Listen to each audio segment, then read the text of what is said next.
Well, good afternoon everyone, and welcome back to the Scottish Agritourism Conference. I'd just like to thank Lochraven's Larder for a delicious lunch, and also to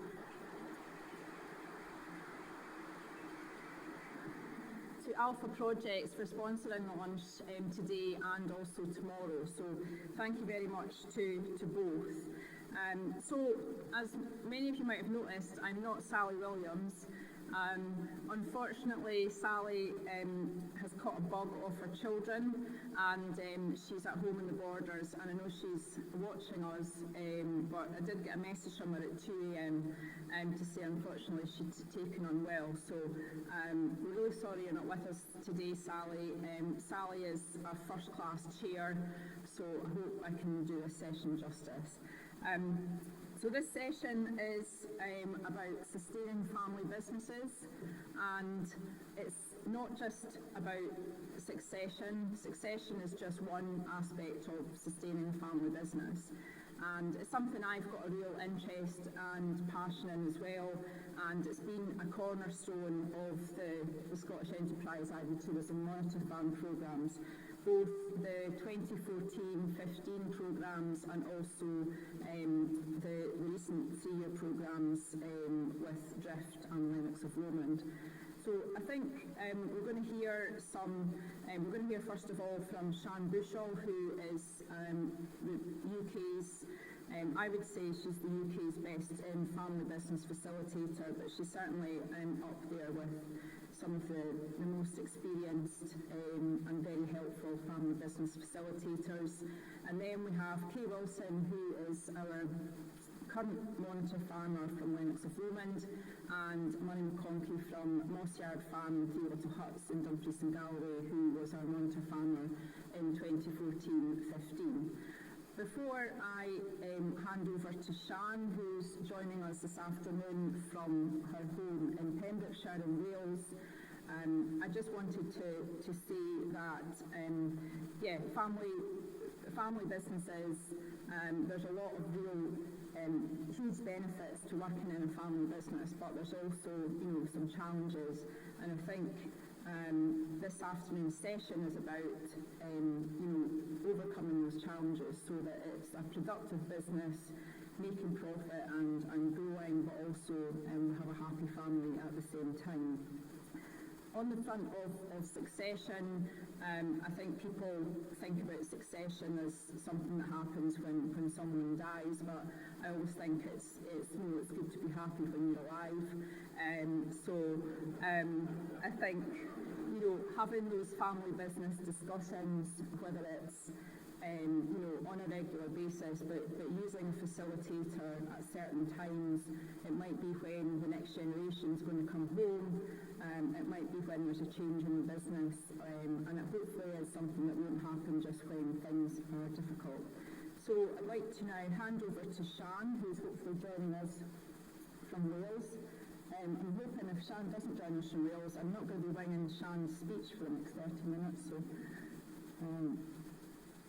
we'll see if she's with us. Yes. Welcome, Sian. I can hear you. You can hear me. I can hear you anyway. Yeah, nice to have you with us. Thank Sian. you. Lovely to have you with us. I'll just hand over to you now.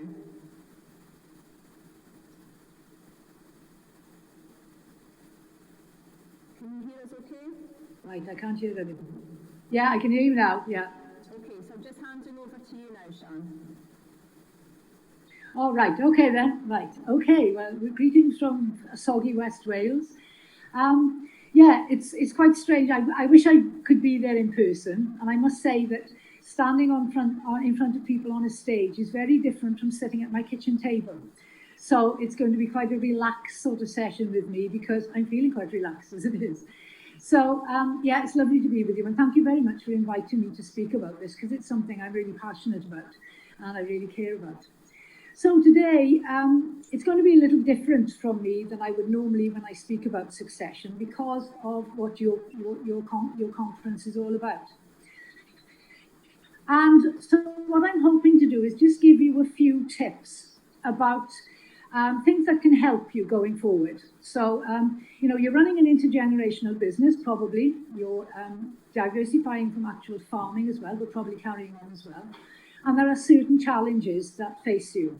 Now, the tips I give you, some of you may be sitting there in the audience and saying, well, we're going on fine, and we're not doing anything of what she says, and that's fine, you know, that's fine, but we're all different. And so what I'm trying to do is give you tips if things get a bit sticky, and also, you know, when you're setting things up, being able to set things up so that things are smooth going forward, you know, and you're not setting yourselves up for conflict. Because conflict can happen, as we all know, in family businesses, particularly family farms. And so you need to be setting things in place, really, to be able to avoid those conflicts if you possibly can. So there we are. So that's mainly what I'm going to be talking about today. Now, the biggest thing, the one thing that if intergenerational farming and intergenerational businesses, it's lack of proper communication. Now, I have friends who are outside farming and they say, oh, isn't it lovely? All the family working together and pulling together and getting on. You know, that's rubbish, don't we? You know, you have to work at it. And one of the biggest things is communication. That is the thing, you know. As long as there's proper communication with the business, you have a really good chance of succeeding. But if there isn't, then you're going to create problems. And so one of the most important things is to get that right, to prevent conflict, and to not run your business with people that you're assuming you know what they want. Because unfortunately, I go into lots of families where businesses are run on assumptions. They assume they know what other people want and what's important to other people. And so it's really important to not run your business like that. And also, if you're communicating with people properly, that makes them feel involved. If you don't, then family members are going to feel left out. They can feel that they're not part of the decision-making process, and that creates conflict. So you need to be very careful. So one of the things I recommend with families is that they have regular operational meetings. Now, lots of people say to me, what the hell do women do that for? I have breakfast with them every morning or whatever. But it's incredibly important to take time out and put time aside to sit down and have a proper meeting. You're running businesses now. And particularly if you're going to be doing some diversification, it's very complicated as well. So it's incredibly important that you take time out to sit down and have a proper operational meeting. It needs to be formal, and you can't leave it to chance. Oh yeah, maybe we'll sit down next week or whatever. You need to have it formally calendared. And so what I would say that is you decide how often you need to have a meeting. That's the first question. How often are we going to have them? Once a week or what time, what day of the week? A lot of people say, oh, Mondays. Actually, Mondays is probably not the best day because you're trying to recover from the weekend. And so maybe Tuesday, Wednesday, whatever. But choose which day of the week, what time are you going to start, and what time are you going to finish? Because importantly, if you don't put a finish time on it, it's going to go on for ages, and you're going to sort of waffle on about things. And also, if you have a finish time, there's no excuse to say that you haven't got time to do it, because you know exactly how long that meeting is going to last. Decide who's got to be there. You know, obviously the people involved in the business, and maybe sometimes you need some outsiders, your tax expert or whatever. And also then, what sort of agenda do you, the sort of things would be what's happened in the last week, what went well, what didn't go so well, what did we learn, what do we plan for the next week, and maybe talking about budgets or finances or things like that. And it's important that at the end of that meeting, you have a list of actions. And against each action is when you hope to have it completed and who's supposed to do it. Because the problem with having meetings like this and not doing that is you come to the next meeting and somebody says, well, I thought you were going to do that. And somebody says, well, no, you said you were going to do it. So it's very important to write those actions down. And I would suggest something like WhatsApp. You know, you're all a group on WhatsApp, and at the end of the meeting, after that meeting, you have a list on your WhatsApp about who's doing what and by when. And that means that then people are accountable. So the next meeting you have, right, okay, what has been done, what hasn't been done, why didn't it happen? And so that's quite important. It makes people accountable and much more responsible for doing it. But looking at the overall meeting, one of the important things as well to remember is you really should put somebody in charge of making sure those meetings happen. We've all done it, haven't we? We said, oh yeah, we're going to have a meeting and it's going to be great and all that. And yeah, we carry on and then something happens. Silage, TB tests, whatever. Something happens and the meeting isn't held. And all of a sudden it fizzles out. So it's really important that one family member is put in charge of making sure those meetings happen. So that if something happens or for whatever reason you can't hold a meeting, they are responsible for making sure that you reschedule that meeting. So really important to do that. So we keep on doing it. So timelines, important, and make sure that you have an effective plan going forward. Okay, you probably need an awful lot of meetings when you're setting up something new, but as time goes on, you still need to have those meetings to make sure you're on track. And they can be hugely effective. I have a lot of really positive feedback from families saying, sometimes that's the best thing they do, as far as the succession plan and everything goes, is actually being able to run their business more efficiently by having those important operational meetings. So that's really it, as far as communication is concerned, incredibly important to do that. But now going on to the next bit, which again is part of a communication, and that is the integration of different generations within the family. And that can be a bit tricky, particularly if you've got an older generation who've been used to running a business for 30 years and have always made their own decisions and haven't had to run those decisions past other people, particularly their children. And so it's important to be able to think, right, okay, we need to be integrating that next generation.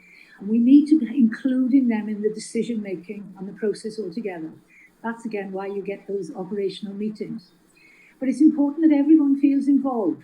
If you've got the rest of the family involved, then they need to be there. They need to be part of those decisions. The other thing you need to be sitting to talk about is time commitments. When you're sitting down thinking, right, okay, we're going to set this new business up, you need to have realistic commitments about how much time people can give to this new business. And it's got to be realistic and it's got to be sustainable. It's not something that you want people burning out on.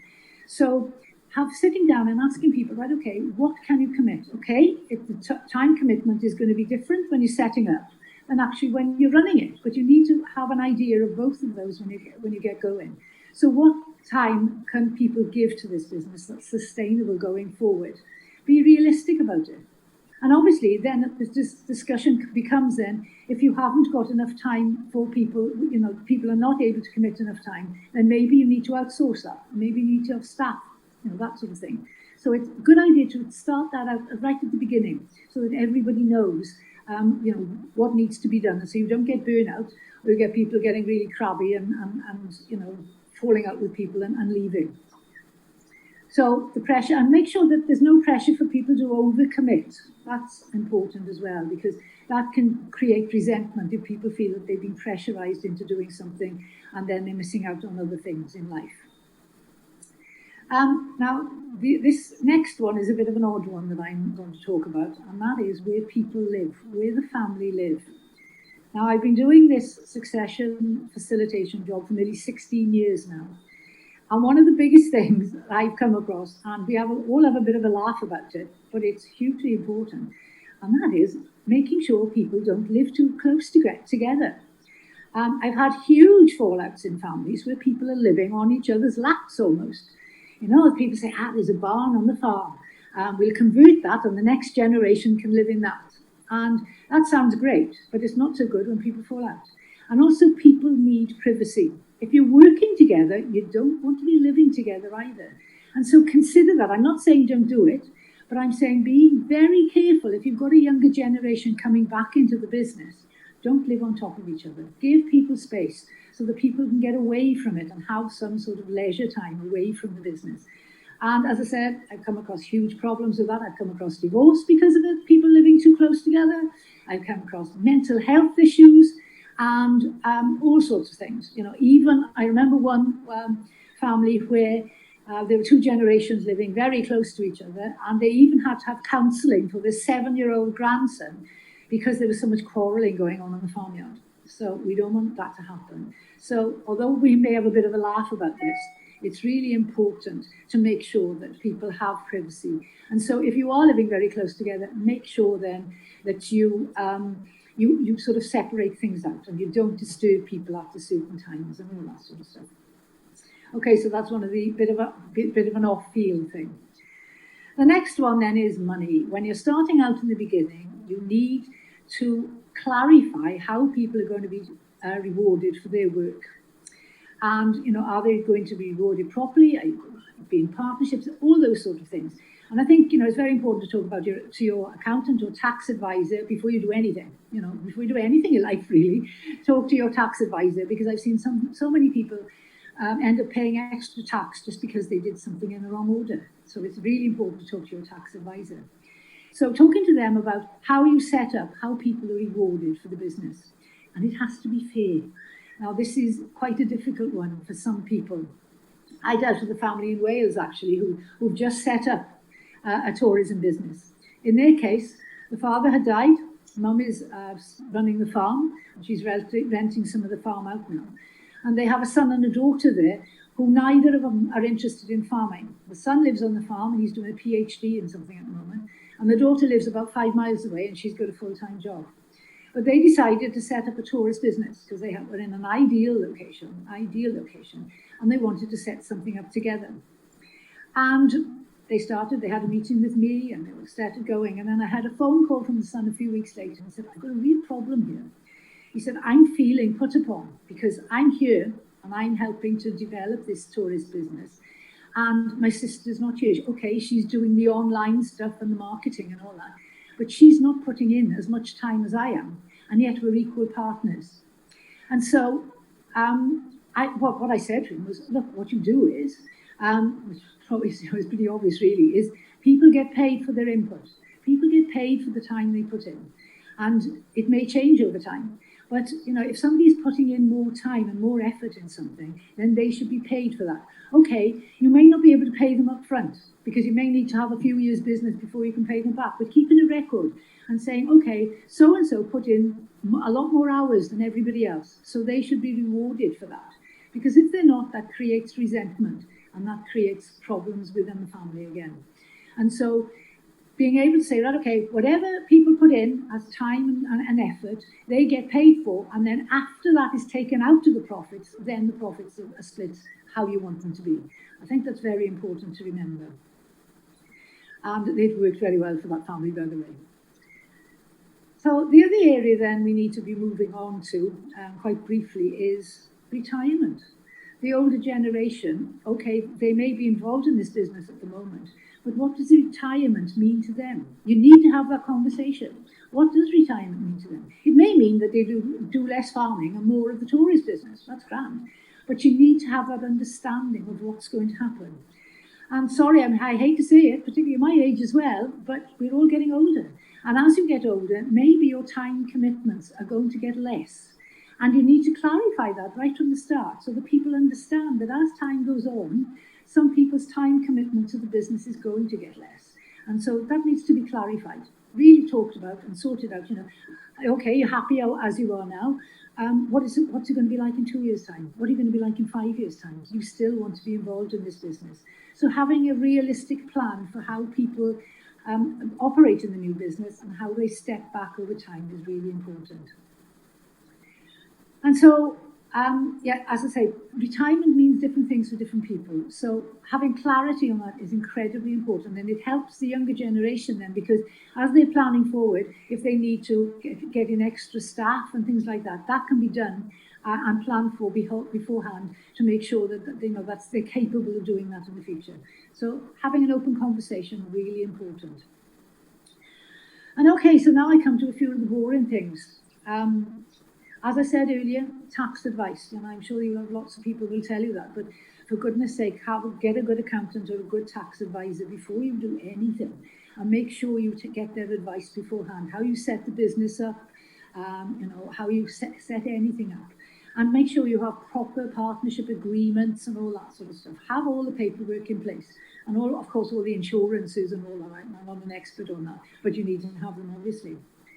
But there are two things you really need to think about, and I deal with these a lot. I don't do them myself, but I recommend people to do them.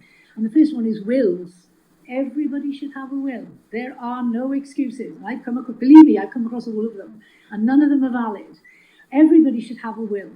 And people think, oh, I don't need one, I don't own anything. If you're a beneficiary in a will, you should have a will, so that things, you know what's going to happen.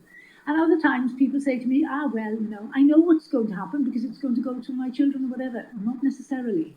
It doesn't necessarily work that way. And so it's really important that you set out in your will what you want to happen in the future. And what you can do with your will as well is, if it's very much solicitor speak within your will, you can put a letter with your will, which is called a letter of wishes, to explain exactly why you want things to happen and how you want things to happen and why you're doing it. And so that's really important. And I would say as well, for the older generation, well, for everybody really, if you're working together in a business and you're expecting people to commit to that business and their future to that business, you need to be sharing what's in that will, so that everybody understands what happens if something happens to someone. I mean, that can be part of a partnership agreement as well. And that's really important to note as well. If you've got a partnership, you need, and there are certain things in the partnership agreement, they need to align with the will. You can't have them competing against each other. So will's incredibly important. And just a little tip that I tell everyone, if you've got children under 18, you definitely need to have a will, because you need to put in your will what you want to happen if something happens to both parents, and who you would want as guardians of your children. Sadly, I came across a case not so long ago where there were parents were killed in a car crash, and they had 3 children under 18. And sadly, the two they didn't have a will, so they didn't say who they wanted as guardians of their children. And sadly, the two families quarrelled about where those children should go. And so those children ended up in foster care for 3 years, for 1 year, for a year, and then the courts decided where they were going to go. So really sad, so important thing to remember. The other thing to remember is power of attorney, lasting power of attorney. If people lose mental capacity for whatever reason, it could be an accident, so it could happen to young people, it could be a stroke, it could be mental, dementia, anything. If something happens and people lose mental capacity, you need to be able to access their bank accounts and their lives, really, so that you can be able to operate properly. If you don't have power of attorney, it's incredibly expensive to sort out afterwards, and it's incredibly difficult and takes a long time. So just having lasting power of attorney is incredibly important for any business person, to be honest, and at any age. So I do recommend people go to your solicitor, talk about it, or you can actually do it online as well. So there are 2 sorts of power of attorney. One's for health, that's up to you. The other one is for the business, that's the one I'm talking about, okay? So that's really important. So I'm coming to my conclusion now. I don't want to keep you too long. Anyway, my eyes are going square because I had a webinar this morning as well. So really, these few tips, I hope they'll be helpful to you. They're to prevent conflict, and the key one is communication. Really communicating well with each other, not operating on assumptions, and talking through with things. And if you need a facilitated help, you then, for God's sake, employ one, And use all the skills that the family have. Look at the family, sit down and have a good discussion about what skills the family members can do, and make sure that everybody is rewarded properly. And I take my hat off for all of you who do this. I got to know a few of you, and you're running amazing businesses. And I can't wait to be able to come up to Scotland and come up for a holiday to be able to visit some of you, because I can't wait to see some of the wonderful things you're doing. And it's tremendously rewarding, not just for you, but for the rural economy as well. And I think it's important what you're doing. And yeah, it's great. Well done. Thank you.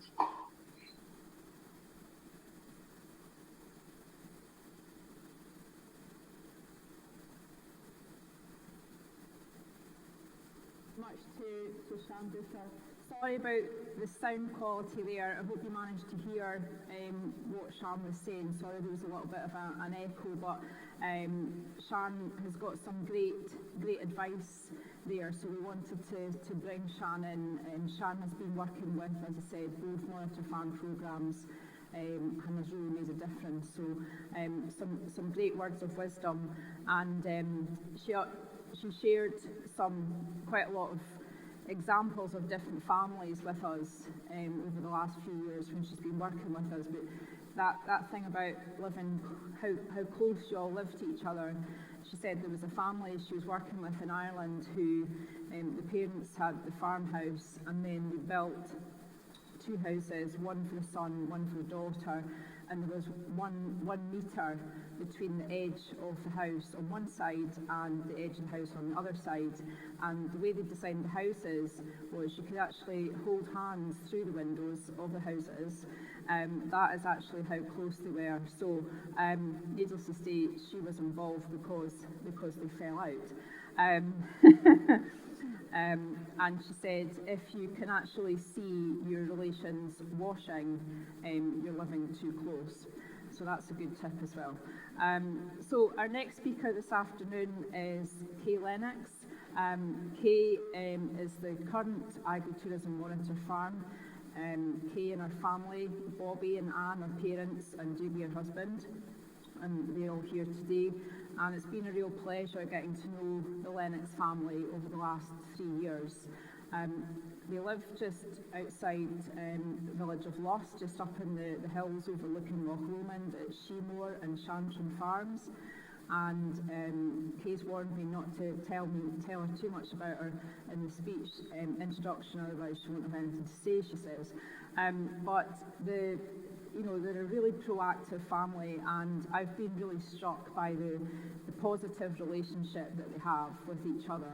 They're great communicators, both individually and all together, and they've really taken on board the learnings from the Monitor Farm and sort of enhanced an already really positive relationship into an even better working family relationship.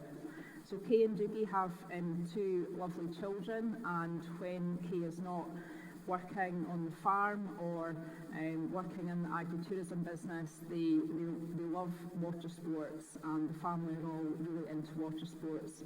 And they've been taking up paddleboarding this summer. They've got Loch Lomond right on the doorstep, and then we nip over to Helensburgh as well. So without further ado, I'll hand over to Kay.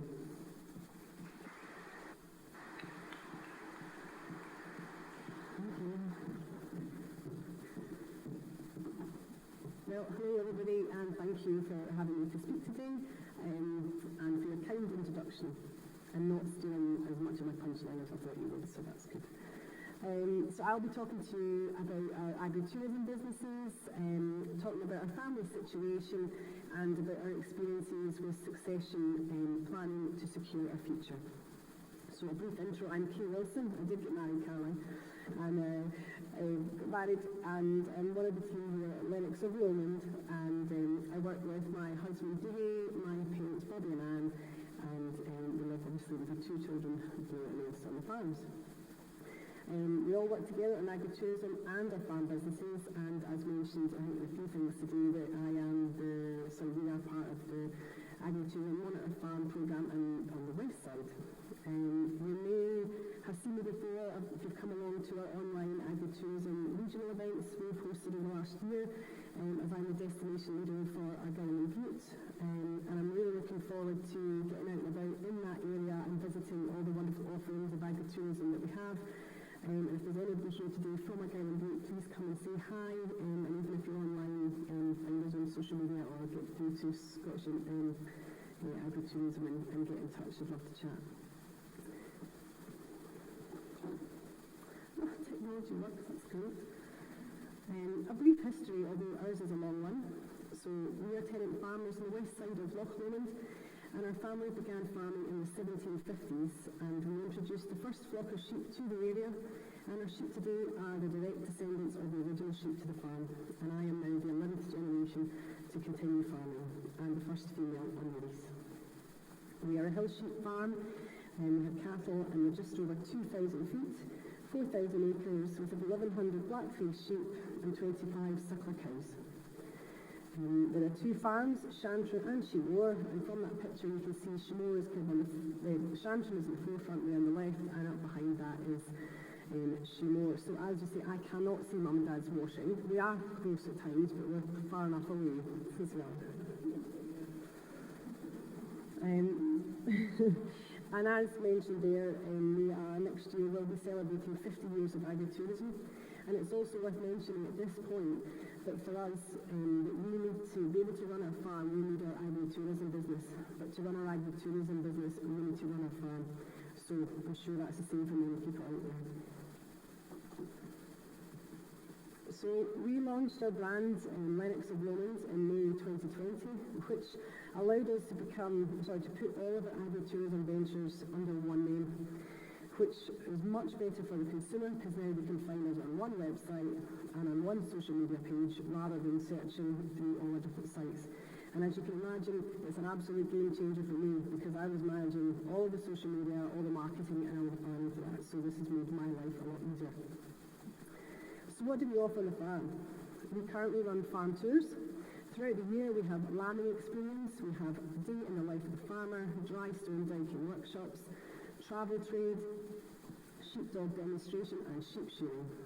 We have 2 self-catering cottages, Shantram, which was previously Mum's Bed and Breakfast, which she ran for over 30 years, and we turned it into a self-catering cottage in 2019, and that can seat 8, and our Shemore cottage, which I run, can seat 4. In September 2020, we finally opened our luxury adults-only Bunny Barns, and they've been designed and hand-built on the farm by Dewey in the lambing shed. So we have permission for 10. Back to Dewey, yeah. Currently we're doing it in the lambing shed, which, as you can imagine, it gets a bit busy at lambing time, so we have to clear all his stuff out, get the sheep and lambs in, and then we kick them out when we bring him back in to start building it again. So it's a bit of a juggling act, as you can imagine.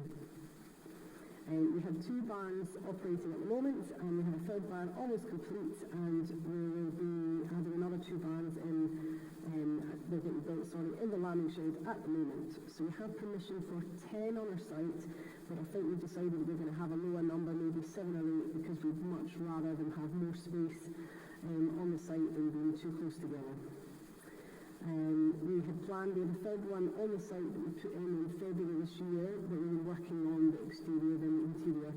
But we feel that we just wanted to, as soon as guests were on the site this year, we decided to clear off the site to allow the guests to enjoy the peace and tranquil nature that we have got on the site, so rather than having hammers banging in the background of the saws. So it has taken a lot longer for us to get our 3rd one open, but we're looking that we'd much rather have a much happier experience of our customers. So this time round we have 2 more going on site this January and February, so we're going to shut the site January to April next year so we can get on without disrupting our guests. So next year we will be opening with 5. So this leads us to a few changes. We've just had to order a brand new office for the site because we've ordered it from a local company because we just don't have time to manufacture and build something. Maybe next year we might be able to, maybe the year or so later, we might be able to make something that's more bespoke, but at the moment we're using a local company because we're going to employ a full-time member of staff to do administration and reception work from there. So as farmers, the benefit of us, full-time administrator for that, and that's going to be starting in April. So the benefit of us growing our business organically like this has allowed us to get it wrong and then make it right. We can see what works best and how to get our business to grow. With the help of the Scottish Enterprise Agritourism Monitor Farm Programme, they've really helped us to realise the potential growth of the business and getting over the fear of employing someone. I'm sure many of you can relate to this as farmers. We do everything ourselves. Why do I need to pay somebody when I can just do the work? But really, it's worth looking at. If your time is focused on that task, if somebody else was doing it, you could be doing something else and run the business more effectively. So with this in mind, we made some other changes this year. We've employed 3 part-time cleaners who manage the changeovers. We have linen and laundry outsourced now, and we have a self-employed bookkeeper that comes in once a week. All these together lets me work on the farm and run the business more effectively. So what we're here to talk about is succession and our family. So I was just giving you a bit of background, and this is what we're talking about today. So a bit about the family. I grew up on a family along with my older sister Jill and my twin brother Alan, and as like all farm kids, we helped out when we went to school. From an early age, I remember Mum and Dad saying to us that the farm could not financially support another person on it. So they encouraged us to go and get a further education and get work. But the farm would always be there if any of us wanted it. So the economics of the farm, like many others, has changed over the years. Look back into the 70s, our farm could support 4 families, 2 full-time shepherds in our cottages, a tractorman and my grandfather. Fast forward to today, it can only support 1 family. So I left school at 6th year, scraped by with some grades. I met degree, we bought a house, and I began a career in social care, working with children and young people. Although we didn't live on the farm at this point, I was able to come home and work on the sheep gathering in the busier times of year around my shift pattern. And sometimes I was able to bring the kids that I worked with to the farm and let them help out. Being able to share our farming story, educating the children and creating memorable life experiences for them was really rewarding, and it's probably fueled a passion for farm tours now. I really did love working on the farm with Mum and Dad. There was the usual heated discussions, as I can imagine, but for the most part it was always a good laugh and good fun. So looking ahead to the future, obviously our parents are in their prime, but I'm sure they wouldn't mind to have a break from time to time, and as said, looking forward to retirement. So we really need to get the next generation working on the farm and to make it more work financially. Excuse me. So Diggy and I moved home in 2011, moving into Shima Cottage where we lived for 5 years until we moved into the farmhouse after my grandfather Robbie passed away. In that 5 years, we had 2 children, Blair and Elsa, and Diggy had a crippling back injury for nearly 2 years when he could not work. He was more useless than he is now. Once he was able to finally get back to work, he continued being a boat builder full time. He did do the farm maintenance and farm work where he could. I started a cleaning business which allowed me to work on the farm without taking drawings from the farm. And then we reopened the Shima Cottage into a separate unit, and from 2016, which did create another income stream for myself. So now we needed another sustainable way to get Diggy home to work on the farm, which led us on to the new diversification of our bonny barns. Making it sustainable.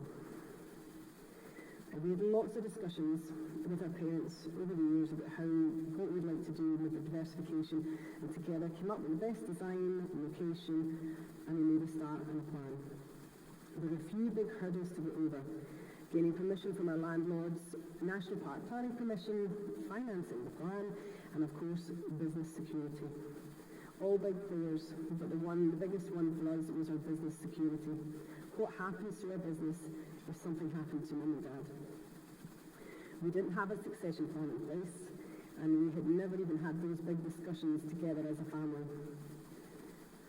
Which meant if the unthinkable ever happened, we could risk losing our business, have it split up between siblings. So before we began investing hundreds of thousands of pounds, we needed to make sure we had that security. It's never an easy discussion to have, but it's an easier discussion to plan together when you can, when everyone is fitting well.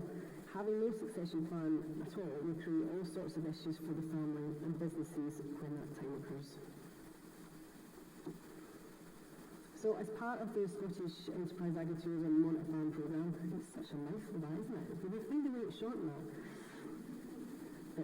We put family succession right to the top of our list of aims.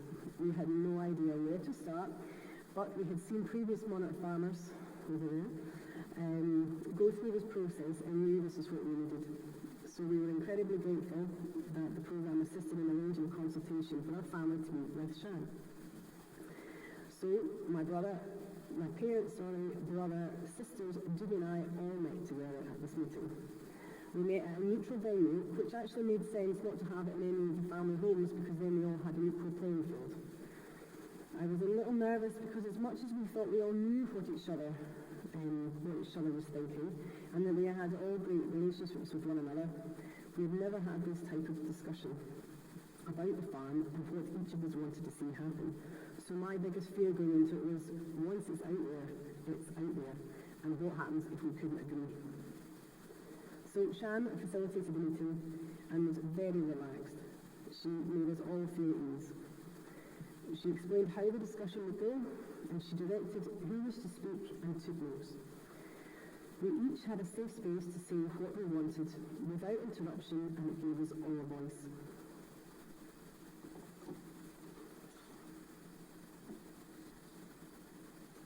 And at the end of the meeting, Shan made an action plan, put points for us all to look into and things to follow up on. It was a really interesting process, and I'm really thankful that our family situation was relatively agreeable. I completely understand that other family situations, it's not always the same for everybody, and this is probably the time to stress that this is the case, that this type of facilitated meeting with professionals like Shan will make all the difference.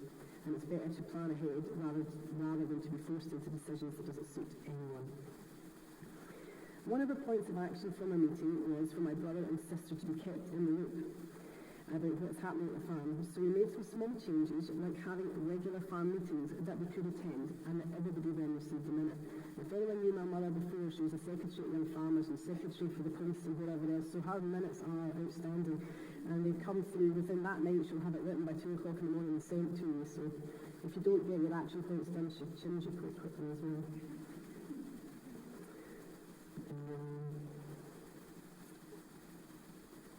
Yes, Dee and I then joined the partnership last year, and I got named into the lease. And we now implemented our succession plan, and we have updated our wills to reflect this. So after the consultation that we had with Shan, it felt like a huge weight off our shoulders. We didn't actually realise it at the time, it had been holding us down. So that huge weight was lifted, and it gave us a real confidence boost to know that our family had backed us. So from that day on, our mind shifted. We really could make future plans and able to make investments for a sustainable life for us, and hopefully provide a way to continue farming into the next generation. And my final thoughts, I just want to leave you with a family ethos that Dad always speaks about. Each generation has a responsibility to pass it on a little better to the next. So I'm sure you'll agree with the wise words and ones we will strive to fulfill. Thank you.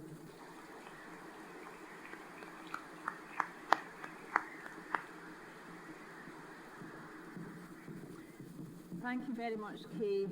And yeah, I would. That picture does sum up the Lennox-Wilson family very well.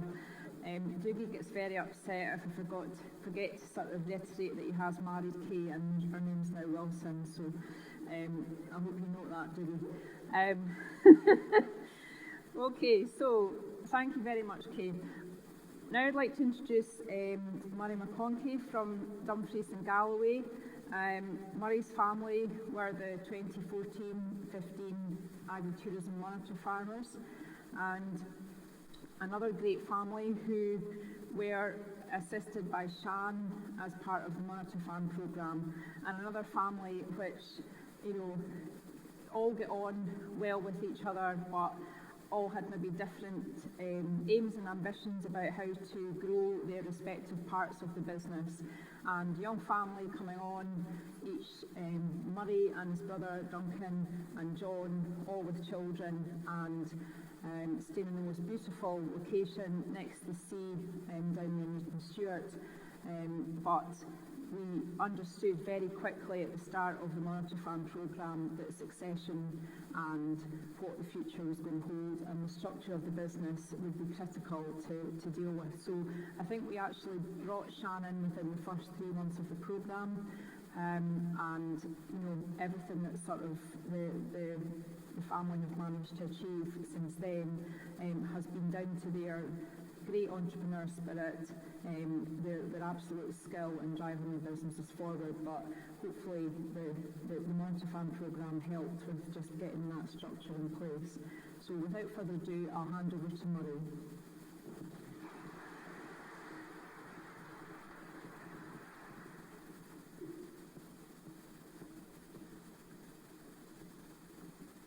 Good afternoon. Sorry, I'm a little fragile. My children had me up at 3 o'clock this morning, so apologies for sounding a bit gruff. I'm Murray McConkie. I'm one of 3 brothers who was brought up at Moss Yard. I'm 4th generation to farm there. My parents have, we're all still very much part of the outlook there. this is a picture of my grandmother, who was very much the instigator of agritourism within our family. In 1939, they'd just the day war broke out, I think they had 80 caravans on our farm at Moss, which is tenant farm. We managed to get the tenancy there from the estate, which was since purchased in 1958 when, I think, due to death duty, we managed to purchase it. We're a beef and sheep farm, and as I said, we've managed to diversify into tourism along the way. Mum and Dad, who are pictured there, progressed the tourism side, building on the caravan park. Dad and his father continued to farm. We purchased a hill farm as well, which is another 1,000 acres from a relative, and we progressively increased numbers of stock. So at present we've got about 100 beef suckler cows and 650 to 700 ewes, which we sort of work away at. It's difficult to know where we're going really with the bad press that farming's getting at the moment, but we really endeavour. It's my sanity is to get out of the house in the morning. I really enjoy, seeing the quality of livestock that we're producing. So that is where we're at. So the two of us were at home. Big brother took on the caravan park with his wife Joanna, and I then came back from living a life. Initially I was with the Halifax down in Bolton, and then transferred up to Edinburgh, where I worked with Intelligent Finance, which was an internet bank. Don't know why or how I got dragged into that. I got into IT within that, which didn't really go down particularly well. I sat in the office looking out the window wondering what I was doing, stuck in an office, just longing to get out and about. I had a brainwave that I should become an outdoor activity instructor and become healthy and fit and stop drinking and stop smoking, and I was going to be the next world traveller.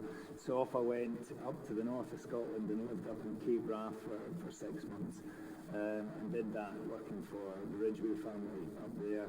Really enjoyed my time working up there, and then I just happened to pop in home on my way back and found my father on the floor with a bad back, and I never left. That was in 2003. He sort of said, "Oh, you can go and help with the silage," and yes, not really what I want to be doing, Dad, but I'll do it. Off I went, stuck in a tractor, sweating away, and literally haven't left since. So we sort of worked our way into that. Dad then had a brain hemorrhage in 2008, I think it was. So instantly overnight, I then had to take on the running of the farm, doing passports, doing paperwork, everything which is completely alien to me. And but I think the level of responsibility was something I really needed, and we moved on, taking on that. Dad's made a full recovery, thankfully. I didn't ask Caroline for a better photo of the family, but she'd sent it a wee bit late, so that's the only one I could find when I had hair. Anyway, so all was good, really good. And then my little brother decided one day that he wanted to come home, and within that it became quite awkward because there wasn't really any avenues that he could come and work in. John didn't want him in the caravan park. There wasn't really scope for him to work on the farm, and he hates animals. So we weren't really prepared to give him that. So he then decided he was going to set up an outdoor activity centre, which is great. And he was very driven. He'd come from events in Leeds, but he was like a bull in a china shop, and we were all enjoying this peaceful country life, and isn't it great? And then he comes in and wants minutes to meetings, he wants family meetings, he wants everybody to get involved in what he's doing and money to do it, and it's like, okay. So at that point he said, I've found a programme called, it's a monitor farm, and I want to sign us up to it, and I want to get involved in this. And, they're going to come in and look at us all and drill us for information and find out our weaknesses and strengths, and we don't have any. So I certainly don't want to be involved in that. No. And then he said, well, the meeting's tomorrow, and he says, so you've got a meeting with this woman called Caroline at about 10. So brush up, smarten yourself up, and I want you to do really well at this because I want to do this. So I went and sat and chatted away to Caroline, and, give her my banter. And anyway, obviously worked because we got signed up as the Agritourism Monitor Farms in 2014 and 15. And we met Julian, who came down and saw the business as it was early on. But deep down, there was underlying niggles. We're three brothers. There's obviously, there's three wives. It doesn't obviously be three wives, so there is three wives. But and there was little niggles left, coming from here. Oh, we've had 8 weeks holiday this year. I've had 2 weeks holiday this year. Well, I've not had any. And it was getting to the point that, and Duncan especially wanted to invest more. The farm was lending and using sheds during the summer for archery and things like this. So we were very much, well, where do we go from here? And when the succession topic came up, we all sort of scuttled for our corners and sort of wives huddled and, God, what are we going to say here? And the boys were just like, oh, this is going to be awful. So we were dragged into a neutral venue in Gatehouse of Fleet, and Shan appeared, and it was that Mum and Dad were involved. Wives were all there around the table, and we battled it out. And it was, and still is, it can be a little tricky. There's still, I suppose, there's always going to be little issues. They've done this, they've spent this. But over the period of the succession with Shan, we ironed it out, and we did it with the knowledge that my mum and dad were present, and were happy with what we got. And to me, I'm over the moon that we got anything. Mum and dad didn't have to give us anything, but they can sit there now, and the joy they get is watching us progress our businesses. And Dad especially, seen every day, he zips between the three businesses in his little buggy and goes off up to Duncan's and has his bacon roll and his coffee, and then comes back down and asks for money to pay his debt. So at that point, the four of us now, this is our family. So it's Amy, Marnie, and then Maeve, who's not quite so adorable anymore after last night. We set up our little unit, and I took on the farm. And within the succession, thankfully Amy was there, and she haggled to get another property within our lot, because initially I was just going to have the farm, and the farmland, or 250 acres of a 1,300 acre farm. Little brother got the 1,000 acres above the road, which was a straight split, and he got my grandmother.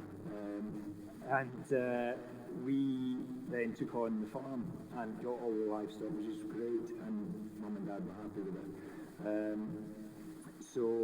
But we took on a cottage, which was my big brother's holiday cottage, and we kept that. That was our first property. So we developed that, and at that point, it had a huge garden, and we said, well, it's a pointless exercise having this huge garden. I spend all summer long cutting the grass, so we decided we'd build our first property. So we built Curlew Cottage, which is the far away one, and so it was a big investment to do that. But immediately we started seeing returns on that, and that was tremendous. And then we also purchased this other one, which is about a mile away,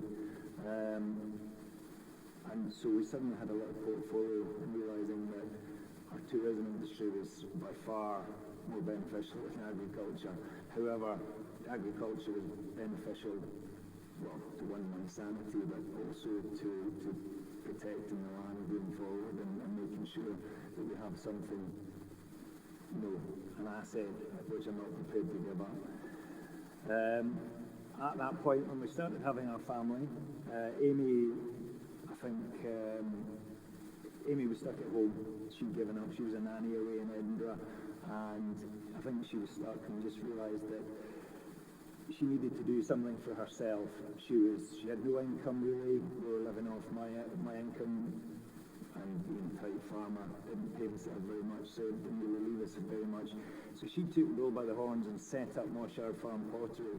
So we built a little studio in the garden, and she bought in a load of bisque and all sorts of bits and pieces, and started doing this little pottery painting business, which has grown from strength to strength over the years, to the point that she's actually outgrown Moshard, and she's actually set up the pottery now in Kirkcudbright, which is again, well, pre-pandemic, it was going well.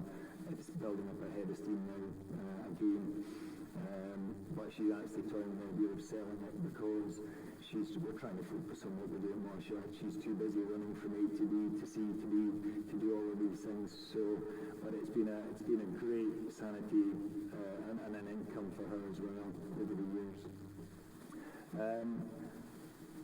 During our time sort of setting up the pottery, I got involved and was very lucky to become part of the Scottish Rural Leadership Programme. Joining that, I wasn't sure what to expect, but it really has. It's been a wonderful networking tool, meeting very like-minded people, getting advice, all sorts of bits and pieces, and it's taught me a lot about where I need to build my strengths going forward. But certainly for me, it was the networking tool, and it's given me inspiration to take our business to the next step. And the next step we took after that was this. We decided, my in-laws had a barren piece of ground, and what we did, we felt it was just a disused horse arena, and Amy was very driven at this point to progress our agritourism journey, and we decided to we decided to do this.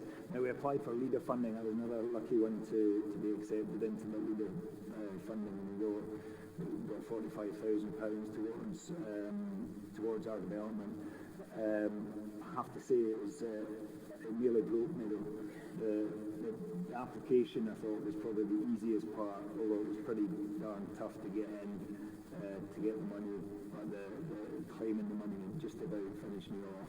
And to the point that I thought, actually, if I did it again, I don't know if I would have applied many a sleepless night. Anyway, we were bloody lucky to get the money, and this is what we built. We designed and sort of built these luxury shepherd's huts, sea view, sitting about 50 to 100 metres above sea level, about a mile away from home, but they've been incredible. Since we put them on, they've driven our business forward, and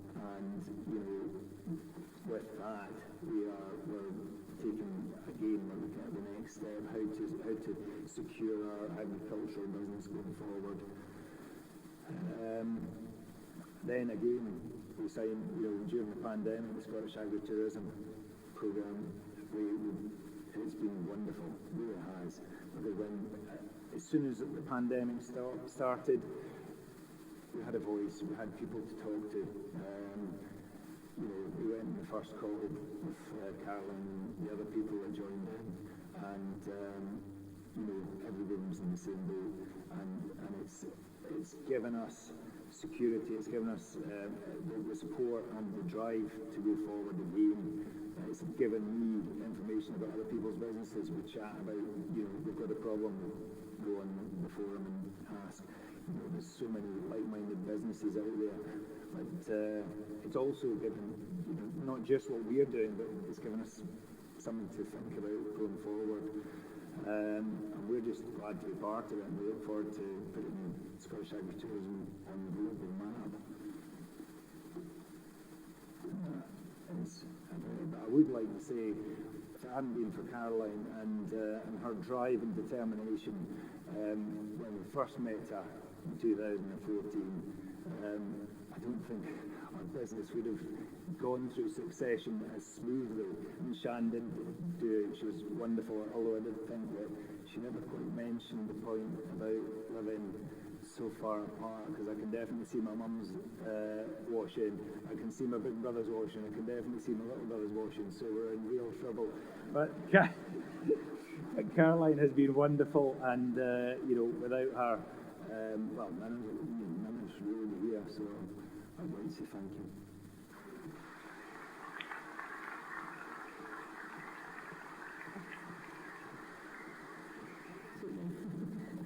Thank you, Murray. Murray's dad, Kerr, isn't here today. I don't know if he's watching online, but he's scathing about me because he said that when I first met him, he was worth a fortune on paper. He had loads of assets, and now he's got nothing. And he's living in a caravan, and it's all my fault. So if he was here today, that's why he's not speaking today. Kerr, if you're watching, I'll look forward to seeing you soon. Okay, we've got Shan back with us as well. So we've got some questions online too, but hands up who would like to make the first question. Move the lights up a little bit. I hope you're not all sleeping. You did such a good job that you answered all the questions. Well, I know it's a difficult subject, but we've got one here. Rob? Yeah, thanks, Caroline, and thanks to all the speakers this morning, this afternoon. One of the challenges I've always reflected on, and it's something you've all kind of touched today, is that succession doesn't necessarily mean continuation, and I think that's kind of one of the things that you've all sort of illuminated there. That when we're all entrepreneurs, we start with a blank piece of paper and we create our vision and develop a business model. When you begin to think about how do you pass that over to the next generation, how do you do that while still inspiring the next generation to create their own vision without foisting your own one on them and letting your entrepreneurial spirit be a barrier to their development? I think that's my question. Thanks, Rob. That's an excellent question. Shan, can you hear us? Yeah, I can. Yeah, I can. Do you want Can to you- go first, Shan, and answer Rob's question? Yeah, okay. It's a good question, and I think what you have to realise is that the next generation might not want to continue what you've started. And I think you have to accept that. You know, that's the same for farming. Somebody was dairy farming and the next generation don't want to milk a cow again. That sort of thing happens. And so what you need to be doing is accepting that, but then managing that transition when the two generations are working together. So having a proper plan that when the two generations are working together, you're able to start sort of winding down what the older generation are doing and allowing the younger generation then to take on their bit.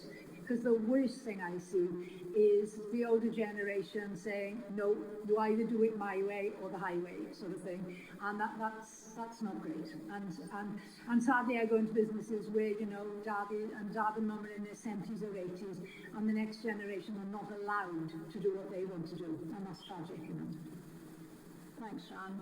And Kay, you know, your family celebrate 50 years in agritourism next year, and your mum and dad started off with their version. So I guess Rob's question, you know, about how the next generation come in and do their own version of being entrepreneurs. So do you want to comment? Yeah, obviously we would be delighted if the next generation, our kids, you know, it's quite hard to tell at the moment because they are 9 and 8. But I mean, I'll treat them the same way. Obviously we're a tenant farm, so there's a lot of things that we need to make sure stay in place for us to keep, you know, our tenants and work really hard did show an interest and that's there, but I think the great thing about the agritourism, having that diversification is it might not be the farming side that's going to be driving them, it might be that side of things, you know, they might be able to take part in the marketing side. There's going to be different roles within the business if they wished it to be, but as Shan was saying, you just have to go with it, and our parents were that same way, and so was my grandfather. We just have to take each time as it comes, be open, have those discussions, and if it's not for the next generation, it's not for the next generation, and we'll leave it where it is. And Murray, your gran, who sadly passed away at the start of this year, she was a force of nature, wasn't she? And she was the sort of pioneer of Scottish agritourism, which then passed down to your parents and passed down to you. So how do you keep that family business going when children might want to do slightly different things? I don't know, because when we've got two families trying to run 200 or live in 250 acres, it's going to get quite claustrophobic, I think, because Big Brother's got two, we've got two. So it's going to be an interesting one going forward, and I don't, my two certainly aren't showing any sign of interest in agriculture at the moment. I'm trying to get them out of the bed early, but well, managed this morning. But yeah, I don't honestly know how they're going to. I mean, if they both wanted to come home, we would find a way to let them do what they wanted. But it's going to be an interesting one for us going forward. Yeah. I think how many, because there's 15 of your family now living at Lagan, isn't there? Yeah. Yeah, but I mean, that's, and the scale of businesses, the 3 different businesses that you have there is fantastic. But I mean, if there was just a farming business there, what would that land mass, how many people would be there if it was just a farm? I would probably say one family if we were lucky. Yeah, it would probably just be 3, because the other 2 wouldn't manage, you know, neither of them are interested in farming, so it would just be really good. And that you know, it's hard enough as it is, trying to find time to farm and juggle the agritourism side. It's becoming more and more difficult because you're needing less staff on the farm to do more. Yeah, the agritourism side is can be quite a bit intensive at times, but it's good. Okay, we've got a question from someone watching online at home, which is in big font, thankfully. Have you found that changing the generations has impacted the loyalty of customers? Where, if, for example, were they more loyal to their previous generation? So, Kay, have you found? I think they're very different models. You know, the changing from the bed and breakfast to self-catering, we did lose those regular customers who just love to come for mum's cooking and breakfasts and her hospitality. We still got that element in the self-catering, but we did notice there was maybe a shift in that. Our business with the luxury Bonnie Barnes, again, that's a completely new clientele because it's only adults and couples and in a cottage and things. But yeah, I think really it's that farm experience, and we give the same hospitality treatment to anyone who comes. We'll welcome every guest who comes. We will try. I think 5% of the time we meet all of our guests and we say cheerio to every one of our guests. It's only a 5-10 minute quick chat, but that gives them that opportunity to. They've met the people who own the business, and if any questions they can do that. And I think moving forward we're just going to. I think we'll try and keep that running right through the whole business, and that's what they're going to expect no matter what business they come to, whether it be the farm tours or the accommodation. There's that welcome.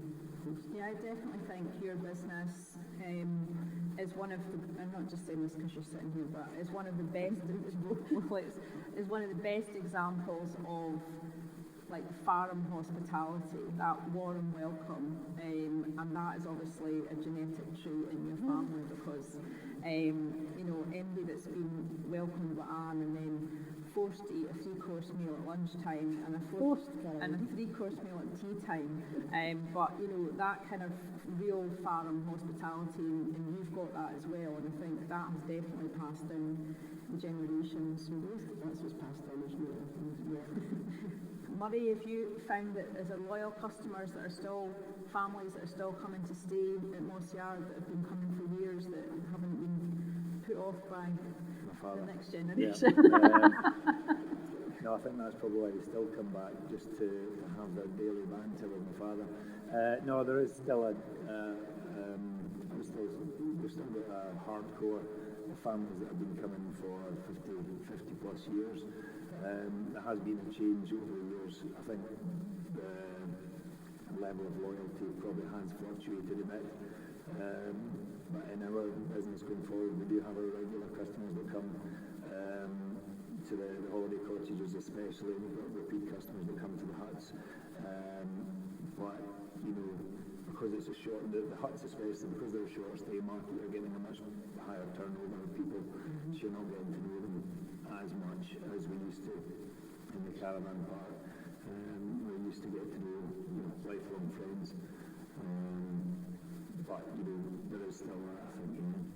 Yeah, I know you've got a very loyal customer base. So, okay, we've got a question for Shan now from someone who's joining us online.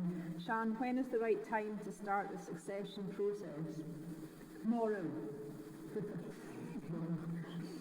No, really, I think it's one of those things you need to be starting to talk out at an early stage. Lots of people say to me, you know, when should you start? And it's really as soon as you have a family. And anyway, you know, usually if you're going into a business, you've got the previous generation to sort out, and you've got the next generation coming through as well. So it's a constant thing. Succession is something that's a constant thing. What I say to people usually is, you know, when they say, when should I start? Well, as soon as you get a family, and you need to grow your business to the size of your family, which is a great form of birth control when you think about it. But you need to do that because you don't want to be the parent that has to choose which is the golden child, which is the child who's going to inherit the family business. And so you need to be sitting down and thinking, right, okay, we've got 3 kids, now we're going to be able to expand this business to accommodate them in whatever form they want in the future, whether that be diversification or whether they go off and set off another business themselves. You still want to be able to help them. So yeah, it's an ongoing conversation. Okay, thanks, Shan. Have we got any more questions in the hall? We're getting quite a few coming in from people at home. Have you got any questions in the hall? Neil, I can hardly see you through the dark. I think it is you, Neil. Just wait for a microphone. Thank you. It's a question for Sean, really. Given the situation of a couple owning a farm, 2 kids, one kid wanting to carry on the farm, one wanting nothing to do with the farm, how on earth do you sort out fairness to the family that doesn't want to be involved without stripping a heap of assets out of the farming business and then making it unviable? I suspect that's quite a realistic proposition for all sorts of farming families. Yeah, it is. It's something I come across all the time. And the first thing I say to parents in particular is you don't have to be equitable to be fair. Just because a farm is worth a few million doesn't mean to say that you have to give the other child a few million as well, because we all know that the value of the farm, the actual asset, there's actually no resemblance to its earning capacity, and you only realise that asset anyway if you sell it. And so, sort of saying that, okay, well, I'm going to give 2 million to everybody is crazy, you know. But so what you need to be thinking about, including everybody in the discussion, because what I find is with family meetings, what I call the off-farm siblings, you know, the ones who are not going to farm and don't want to farm, they need to be in that discussion to understand that for them to have an equal share, that farm would have to be sold. And often, if mum and dad are there in particular, and saying, look, we built this farm up, we want it to be carried on to the next generation, and so we don't want it sold, then that sort of helps. And also they need to be there in these discussions, because otherwise they feel that something's being done behind their backs, and that's when they start kicking out. So they need to be part of the succession discussion and to realise that to have an equal share would mean the sale of the farm. And so being able then to find some sort of other assets, other ways to be able to help them is incredibly important, particularly when they're starting out in life, you know, paying student fees or helping them buy a house, all those sort of things. Okay, it's not equal to the whole farm, but it's the help that they need. And also to sort of mitigate a fear that a lot of our farm children have and siblings have, is that what if when my brother or sister who's getting the farm get it, and the day after they sell it and go and live in Barbados? Well, you can put a clause in that says that the person who inherits the farm if they sell it, say you can say, for instance, you can choose your own time scale, but say they sell it within 10 years of actually inheriting it, that they have to give a share to their brother or their sister. It's on a sliding scale, they have to share more if they sell the farm within a year than if they sell it within 10 years. But that's possible to do. You have to be careful that when you set that, then if they want to sell the farm to buy a bigger farm, that is not invoked. But it then sort of calms people down, and because in a way, inheriting a farm is not inheriting an asset that you can spend or use. It's inheriting the ability and the license to farm for the future. Thanks, Shan. Thanks for the question, Neil. There's a question for Kay and Murray. So, if you hadn't I wouldn't like to use the word forced you into looking at succession as part of the Monitor Farm programme, what do you think would have happened? Go to Kay first. So, would you have dealt with it? Would you be on the lease now, Kay? I would hope that we'd probably be starting to have some sort of discussions on that, but there was never really. We were the ones that were coming home to live on the farm, but we'd never had the discussion with my siblings. Maybe they wanted to come back, but in no time did they bring themselves forward. They wanted to come back. So without that succession meeting, it kind of really gave everyone that equal voice, because there was a few things came up at that meeting, and there was future plans that we maybe would like to be involved with, but if we didn't actually have that, I don't think we would have actually said anything, and then maybe that would turn into maybe resentment over the years because they never got their shot or their opportunity. So I think we hopefully would still have come onto the lease in a long way around, but I certainly don't think we would have progressed the businesses as much as we have done, or even probably invested in a new one, because I don't think it would have been a viable option, because it just wouldn't have been secure enough to do. So it's probably fast forward things a bit for you. Yeah, it really has. Yeah. Murray, what do you think if do you think your family would have got somebody in, or do you think you would have had that discussion? I think it would have been very messy if we hadn't got Shannon. Each of us had different ideas. Predominantly, little brother he was prepared to take far greater risk in his business, or his business going forward, than the rest of us were. So I think it was going to get to a crucial stage, and I don't know how we would have got out of that if it hadn't been for Shannon's help and through the Monitor Farm. I don't know. It's certainly never something I'd never really thought about. I think I would like to have thought that Duncan was really the driver behind that, and quite rightly so. And I'm very, very pleased that we did take the bull by the horns and sit down and talk it through. And we've each got our own business, which we've each taken a different element of risk going forward, which we're all happy with, more or less. So. And I think also as well, also means that each of your brothers, or both your brothers and yourself with your respective wives, are kind of, you're both three individual teams now kind of driving. Absolutely. So we don't need to answer to each other unless, we're going to do something which we're about to do. Little brother's about to plant hills, so, we have to talk. So he's going to suddenly plant some of the hills down that I'm farming, so it's going to have a massive knock-on effect. So, but then it's his ground, so as long as the communications stay open, which again is something that we were taught, via Shan in the make sure you sit down and talk it through, and if you do that, then at least you know where you're at. So communication is critical. Okay, we've got another question from online. Kay, do you have any advice on how to encourage family members, business partners to be more responsive to planning meetings and speaking about the future?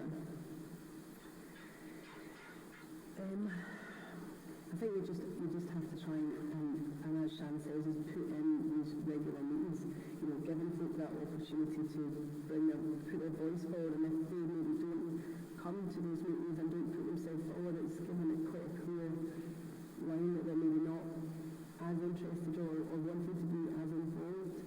It's really tricky when you don't have, I don't know the situation, Shan might be best to come forward on that. So Shan, what advice would you give to encourage family members to take part, maybe both in a first facilitated meeting, and then kind of more regular meetings? How would you encourage people to make sure there wasn't MD not there? I think, it's a make and break thing. People really need to be there. I have gone, some families invite me, or sometimes I talk to family members and they say, we want a meeting, but we're finding it difficult to get everybody involved.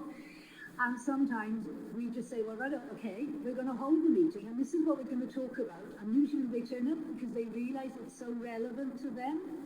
And so these discussions are crucial, absolutely crucial, because some people say to me, I'm afraid to have this discussion.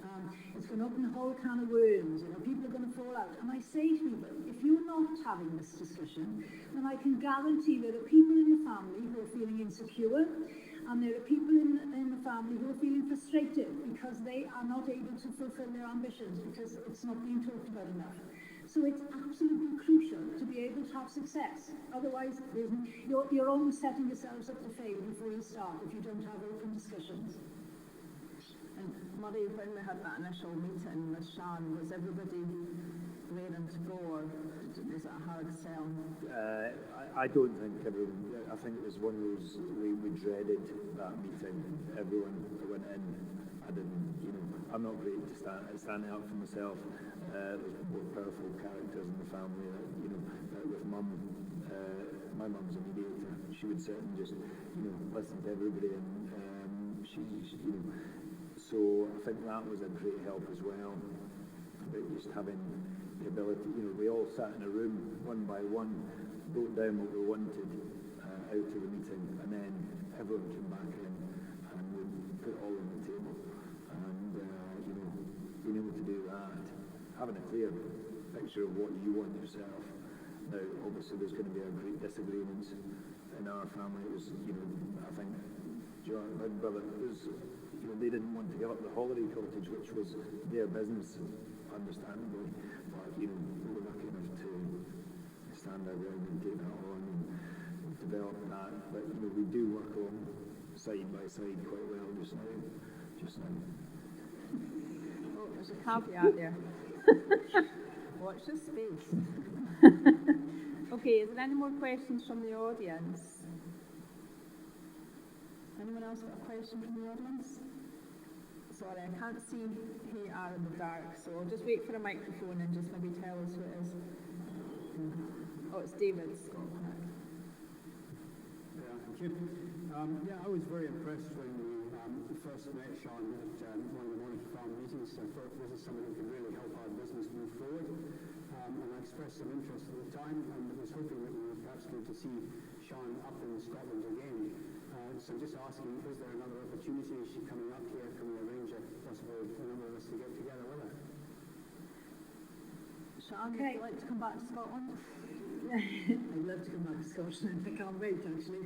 I'm cutting down my travelling a little bit. I'm quite happy to come to Scotland again, but what I need to tell you is I keep banging on about succession. I have done for nearly 16 years now.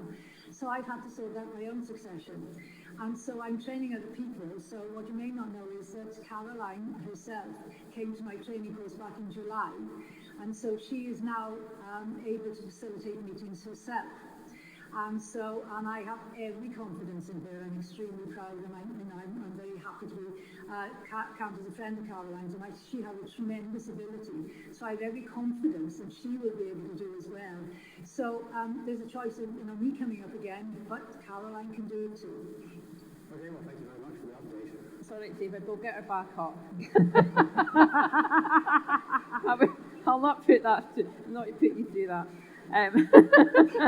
No, seriously, if there's an opportunity before the end of the Monitor Farm programme to get Sian up, we'll certainly do that. But I mean, it is a really. I know in Wales, the Welsh Government have provided is it £1,000 of funding per family, Sian? No, it's a day. So they provide a day, so I can have a full day's meeting with them for nothing. So yeah, the Welsh Government are funding, or have been funding, hundreds of family succession businesses as part of helping farms, transition into what the future might hold. So if anybody from the Scottish Government is listening, I think the same in Scotland would be great. I've just got... Can I just add on that, Caroline, as well, is what I have found in Wales, we've been doing this for the last number of years now, last few years, is that people are coming to have meetings because it's free for them. They're coming before there are problems, and that makes it a huge difference because the meetings are much easier and people are preventing problems rather than trying to sort them out at a later stage, which is hugely beneficial for the industry. Yeah, that's a really good point. So, you're seeing less car crashes, Shan, and more people when they're at an earlier stage of needing to talk. One last question for Kay. Given the issues surrounding the difficulties of the tenant sector, has Kay come up against any opposition from your landlord, or have you been supportive of seeing successful tenants now? We've always had quite a good relationship with our landlords, and we want to continue with that. Obviously, it's a new venture that we've opened up into, so we had to get their permission to bring that on, and they have been happy for that to go ahead. There's obviously still discussions about they are interested in taking an income from us, and we're not as interested in that.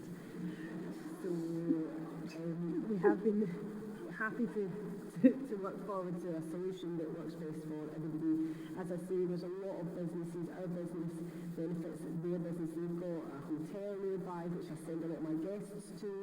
We've got future plans that involve things locally near us, again will benefit our business and their business. So I think the biggest thing really is about collaborating and sharing that how it's going to work together. And plus, obviously, are still taking advice from the Tenants Advisory Board on how to follow with these meetings. But we've been very lucky so far that our landlords have been very positive with us. Okay, thank you very much. So it's a bit dark in here, but hands up who's got a succession plan in place? Well, Yes, we'll have them. yeah, a few. Hands up who's going to go and do something about it after today's session? There's a few quick hands go up and put them down in case they get filmed by their family. I think, Charlene, just with the succession, it's something that I don't think a lot of people want to talk about. And I think when I was talking to Murray when the Monnet Farm brought this up in 2015, there was a number of people there, but when we did it this last time round, the room was full. We had folks standing at the back because we're talking about it now and we're bringing these opportunities out. I don't think a lot of people knew that these facilitators are out there, and I think it's really important that folk are talking about it. It's not taboo. We need to look for the future, and the fact that people like Sharon and yourself now and other people are doing these things, it's really important to make plans. Don't just leave it to Okay, good advice.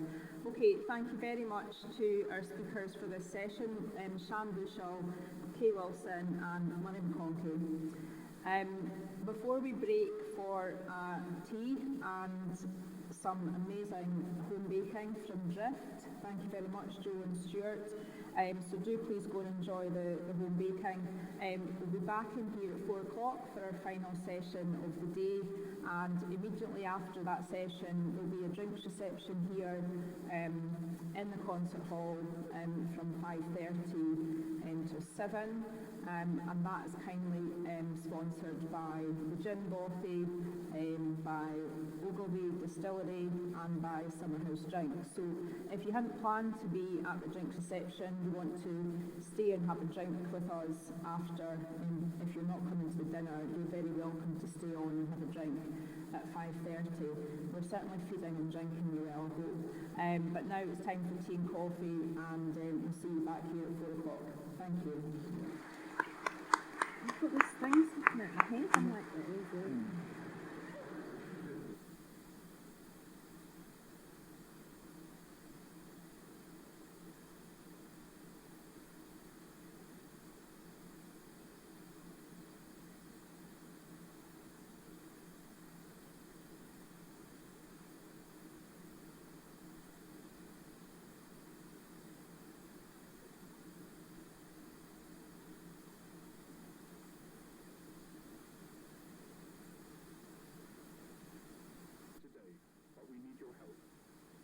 While you are inside the building, please keep a face covering on at all times. That includes while you are sat in your seat. Thank you, and we hope you enjoy the performance.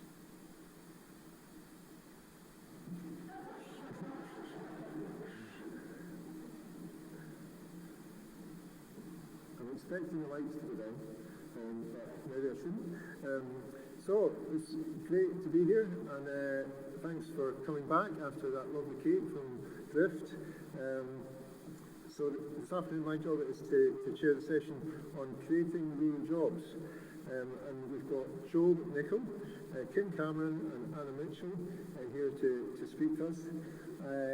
I'll just introduce myself. I'm Andy Donaldson from Conley Croft, kind of odd Scottish Agritourism member, about 40 minutes west of here. It's a farm, but it's a kind of collective of small enterprises, including a wedding venue and mountain biking and growing food. And so with the land, we've been lucky enough to create quite a few jobs, some of them businesses that are owner managed and some of them the kind of mothership Conley Croft.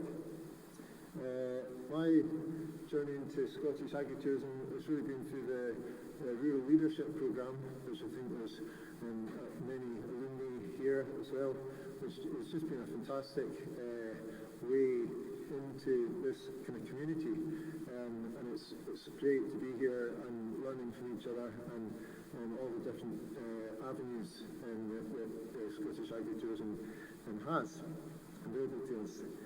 So, without further ado, Joe is from Drift, which is a really innovative business, among other things, a cafe focusing on seasonal, local and produce. It's really groundbreaking, and it's housed in recycled containers, I believe. I'm afraid I've not had the joy of being there. This is down in East Lothian.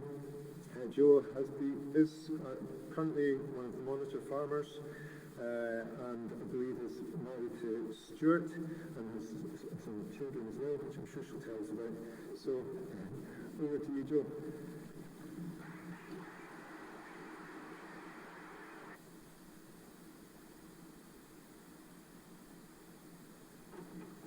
Thanks for that, Andrew. And I'm really sorry that we're on last. I get that we've got another hour and a half to go until we can all go and enjoy some wonderful cocktails courtesy of Kim. But please do bear with us, and hopefully the sugar content that I supplied just before is enough to keep you all going listening to us. As Andrew said, yes, I'm Jo McNichol, and I am the co-owner and director of Drift.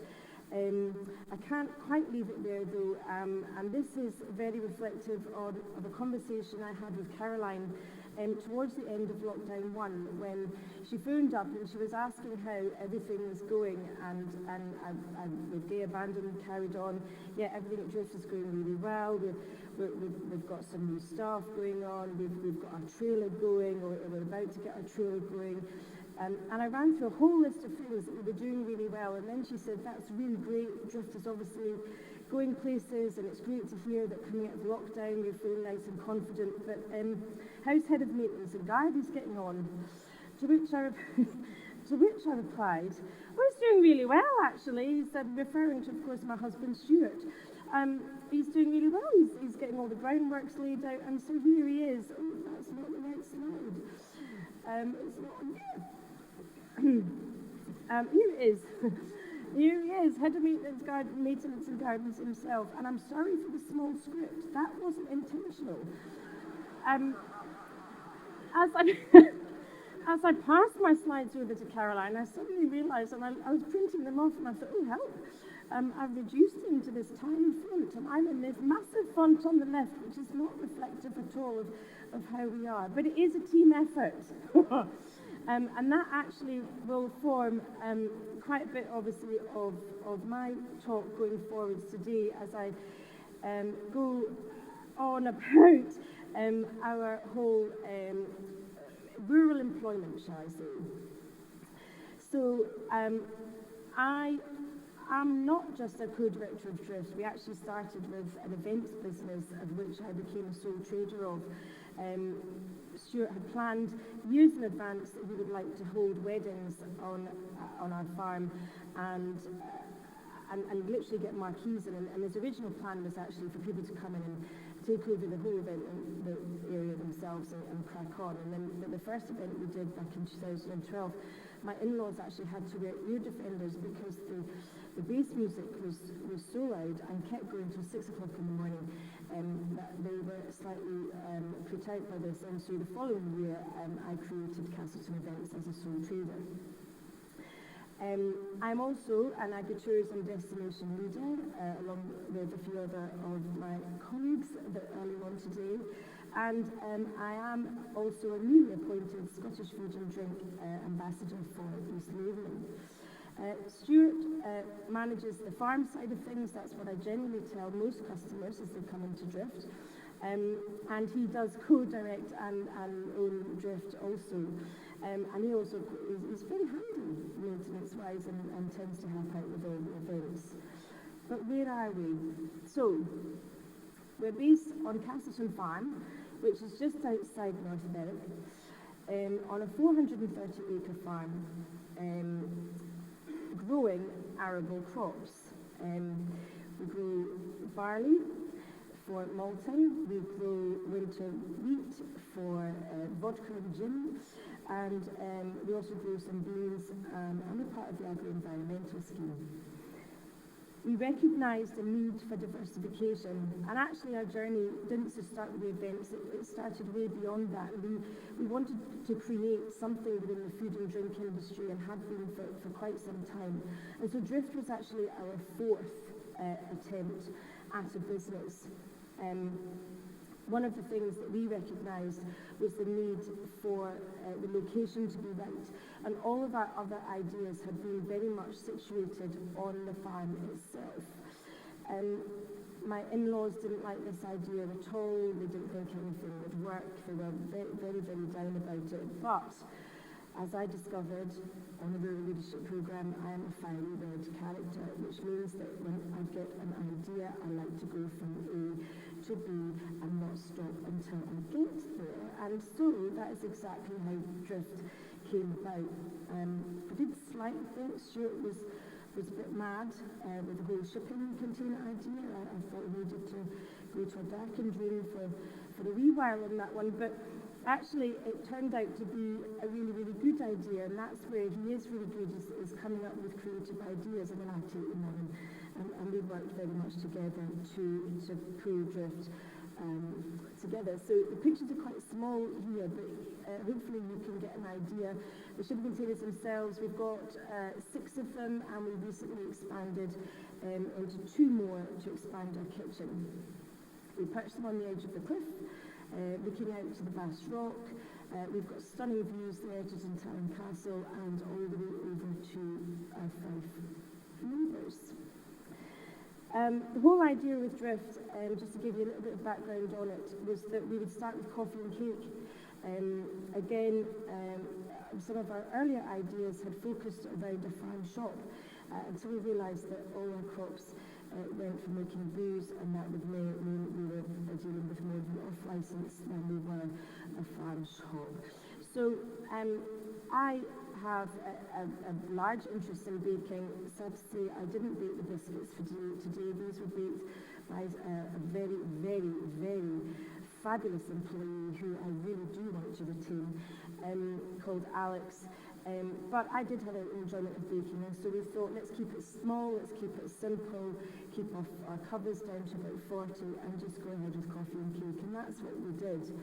But we also had a very, very clear vision, and that vision was to take it to another level. We didn't want to stop at coffee and cake. We wanted to embrace the wonderful Scottish produce that we have in this country, and really bring that to the table. And that is certainly something that we have grown to do. So we extended from our coffee and cake to a light brunch menu, that extended to some light lunch, and as of this year we have gone down a seasonal menu route. currently working to the end of our autumn menu as we speak. But I'm here largely to talk about our rural employment. And we've had quite a journey. And I have to say, this year particularly has been an incredibly challenging year. I'm not going to lie, I'm not going to dress it up and smarten it up. It really has been quite difficult. I think that's sometimes quite a good thing to talk about. The road and the journey is never easy. But to take you back to the beginning, we opened in June 2013, and in May, around about April, May, we figured, well, we actually need to get some staff into this building. So I put an advert out on social media. We were advised to employ 3 people, and we employed 7. And some might say, well, that's quite a brave move to go and employ 7 when we've been advised 3. But unlike the advisors, which remain nameless, we said there's no way. We're 2 miles out of North Berwick. We want to become a destination. We're 2 miles within of a train station. We've got the whole of East Lothian. We've got Edinburgh on our doorstep. We've got the Scottish borders below us. We've got this amazing view, and we think we're going to be busier than they do. So we employed our 7 staff, one of which is still with us today. And up until a month ago, I had 2 of them still with us today. They worked tirelessly, and actually, I will also point out that 2 weeks after we opened, we went on holiday. Now, I would never advise that just after you've opened a business. But we'd had this holiday booked, and the whole idea was that Drift was supposed to be opened in April, and so a holiday in July would have been feasible. But whilst I was walking around the swimming pool, I kept saying, Stuart, they're really suffering back there, and this isn't fair, we're on holiday, and this isn't great. I do know one other member of staff has approached me. I know she has a great experience in hospitality.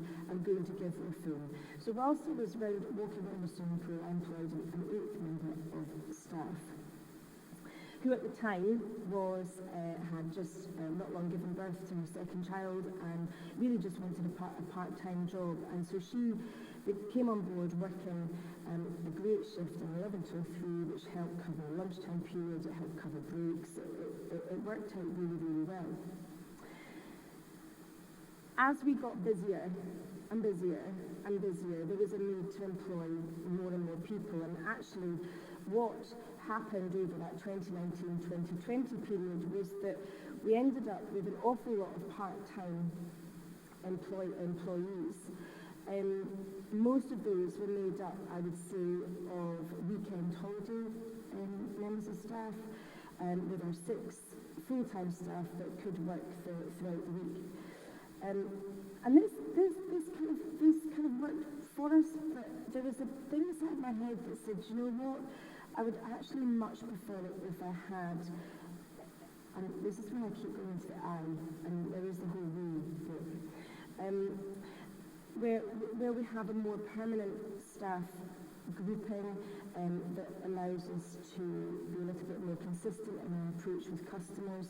The weekend holiday staff were amazing, but if you changed something through the week, they would come in at the weekend and they would be a bit lost until people brought them up to speed. And we've got a busy cafe that is welcoming nearly 80,000 or over 80,000 visitors in our first year, and 100,000 coming up to 2020. Sometimes it can get a bit lost in conversation. In May 2021, obviously we've gone through a lockdown period. We managed to furlough all of our staff, and we began to bring everybody back. Obviously, within that, some people dropped off with school leavers, they were going to university, etc., and they were moving on, and it was fantastic to see. But we wanted to grow our business. We wanted to get to that last part of our vision to really secure the seasonal produce. And so we extended our kitchen and we employed 4 new permanent kitchen staff. I'm going to jump on because I will come back to that story just shortly. And then in November 2021, now, here today, I have 11 full-time staff, 7 part-time staff, and 3 seasonal. So I think I've achieved my goal, or I am achieving the goal of more permanent staff in the building, more full-time staff. And with 7 part-time staff, I only have 3 weekend holidays. The other part of our journey with our staff is that through the Monitor Farm experience, Caroline was often raised management staff and getting staff in to actually really help you so that you could come out of their business ever so slightly and take care of the nitty-gritty that you have behind the scenes. And we went and stayed in one of her fabulous hideaways, and it was a very snowy, February day, and she was asking various questions, and she said, now, Joe, I'm not being funny, but, and it's a classic Caroline line that, she said, you've been talking about needing to do all these things for the past year and you've still not done it. Go and get a manager. So I looked at Stuart across the table and I said, can I afford a manager? And the crux came of can I afford not to have a manager? So coming out of lockdown 2, the member of staff I referred to earlier, who had worked for us as a part-time 11 to 3 member of staff, she'd actually progressed through the ranks by this time to a supervisor position, and I felt that she really had the qualities we were looking for in a manager too. She knew the business like the back of her hand, she was very supportive, she was very driven, she was very on brand, and she really had a flavour of where we were going. So coming out of lockdown 2, I did employ her as a manager, and it really did help me take that step back in order to do the background work, the social media, looking at different accounting matters, and just addressing the business as a whole. When we grew the business though, to include 4 new permanent kitchen staff, that included a head chef, and the head chef happened to be her partner. And again, this isn't something I would recommend either from experience, but we employed Lewis as a head chef, and he came on board, and we thought, yeah, great, he's got the brand, he's got where we're going with it. And he produced this stunning menu in the summer, except that the stunning menu was not met by the same thrill that we had with our customers. And after a month or so, I began to realise, well, Stuart and I both began to realise that this wasn't right. And that we kept feeding this information back to him, and he just would not take that information, citing that he knew more than I did about my business, and that he knew more than I did about the food industry, and that he had worked in all sorts of places and he knew what he was doing, it would all come good. Well, it wasn't coming good, and I would say the feedback it wasn't getting worse. We had some excellent feedback too, don't get me wrong, but some of the feedback we were getting just wasn't great. So we ended up with a situation, a second isolation period, and it turns out I'm quite good at pressing buttons. And I pressed the buttons on this chap, and he handed in his resignation. And at the time, it was like, help, he's just handed in his resignation. But actually, it's been the best thing for us to have happened. I've promoted another chef who does get our brand, and I really do feel like we're beginning to make the roads forward within our business that we wanted to. Planning for growth though, I don't want to stop there, and as part of my ambassador program, ambassadorship with Scottish Food and Drink, I'm actually really, really interested in working with young people. Through my time in rural leadership too, it became apparent amongst us all how important it was to actually involve young people within our rural communities. They are our future, there's no doubt about that, and I think we need to embrace that, and that's certainly something that I am looking to do going forward. On the screen there, I've got Lorraine, who has been with us since the get-go, and she now is also helping us a little bit with our payroll and some other financial matters in the background. Ellie, for us, is a real success story. Ellie arrived with us as a very shy, quite retiring 15-year-old, but very good with customers. She's now approaching her 18th birthday, and she is a supervisor with us, and she's also taking part in the modern apprenticeship programme with us, and doing incredibly well. So much so I was on the phone to her tutor just the other week. He was telling me she has to be one of the most diligent students she has ever come across in her industry as a trainer. Which was great feedback for me, and certainly something that I fed back to Ellie.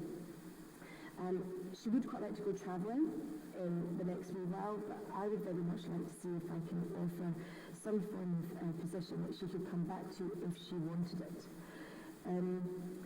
Zach, going along the line, he came to us just this year as, again, quite a shy 17-year-old. However, he's really beginning to come out of his shell. We're beginning to really see his personality, and he has just started an SQA course, a level 5 kitchen services course with Excel training. The other people on our farm, of course, are Stuart and his dad, who looks very small in that picture next to the combine as Stuart was blasting bean dust out the back of it. But our farm is growing too, well, not, and I don't mean an acreage, but we're beginning to take on other things, which I'll come to actually in the next slide. We've taken on a modern apprentice on the farm as well, who happened to also work with us at Drift, so it's actually been an incredibly good agritourism story. Finding things for him to do sometimes is a little bit tricky, but we are about to move into something that he will be able to work with. I'm also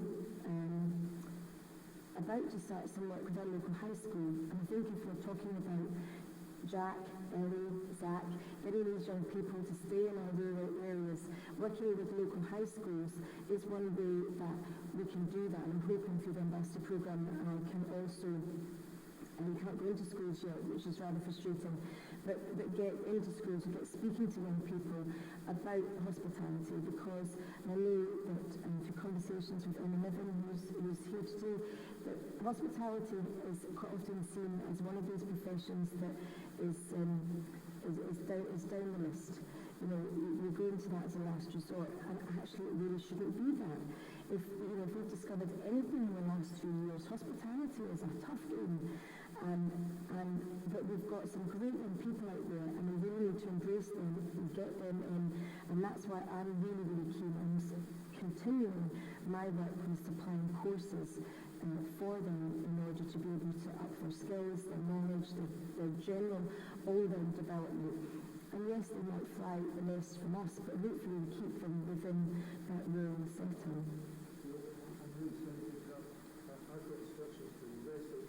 Have you? Oh no! Well, because I could talk for Britain. Time was raced on, so if we can.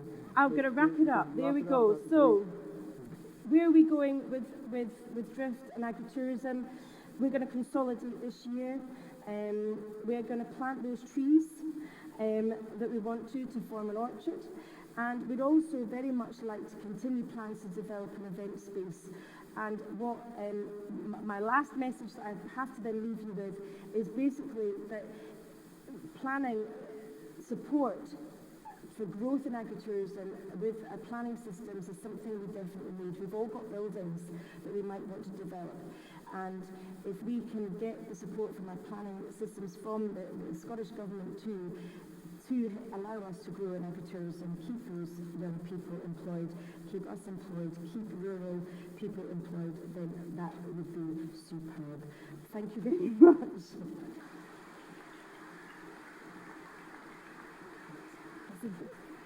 Thank you, Joe. That was brilliant to hear really about the faith in your idea and then the way that you've brought on young people. It's really inspiring. Thank you. So on next is Kim Cameron from the Gin Bothy in Angus, past monitor farmer. I looked you up online, Kim, and found out that you're a woman of gin. There is a kind of whole classification. I suspect there might be a few more women of gin here as well. Or maybe even some gents as well. Anyway, welcome, Kim. Thank you.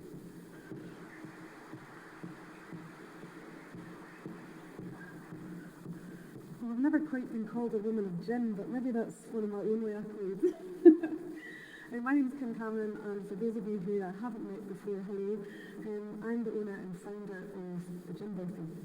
Now, our agri journey started back in 2014 when we were selected as one of the first cohort of monitor farms, which was based at Peel Farm in Angus. Now, I'm not a farmer, and our business model was slightly different to those of the other monitor farms that we followed, because Claire Fleming, who was the farmer at Peel Farm, looked after the farm, all the day-to-day runnings, and she also looked at holiday accommodation. And I rented the coffee shop, the farm shop, and the gift shop from the farm and ran that as a separate business. So when Claire came to me and said, we're going to be part of this monitor farm, of course I agreed. And like many of you that are maybe starting your next monitor farm journey, you don't really know what to expect until Caroline pops up. Now, at that point, I was running the coffee shop and I entered a jar of jam into the World Championships. Now, there is such a thing. It's held in the Dundee Food and Flower Festival, our local festival, and I won a category with my Mary Berry jam, which was raspberry and gin jam. I came back to the farm and I said to Claire, can I convert that little bothy that's not being used, and I want to put a production kitchen in, which I did. And at that point, we'd just started on the monitor farm journey. And I guess that's why I get called an accidental gin maker, because as some of you know making jam, there's lots of fruit and juice left over. And my mum said to me, rather than waste that, why don't we add it to gin? Because that's what we used to do. So armed with a whole load of demi-johns, as many as I could get, I started playing around, is the best way to describe it, with gin, surplus jam berries and fruit. And the jam bothy became the gin bothy, is the long story short. The monitor farm, though, was definitely the catalyst to this business, because up until that point, I was quite happy in the business that I had, and I never had planned to develop a business, certainly to the extent that it is now. We met such amazing, wise, knowledgeable people that were the connectors to a much bigger network that back in 2014, before you were all here, was quite a small network, but it was amazing. And advice that I didn't think I needed at that time was and has proved invaluable. So I know Linda Tinson's not here, but get a great lawyer, get a great accountant, and have Caroline behind your back, and there's 3 ingredients there for a start.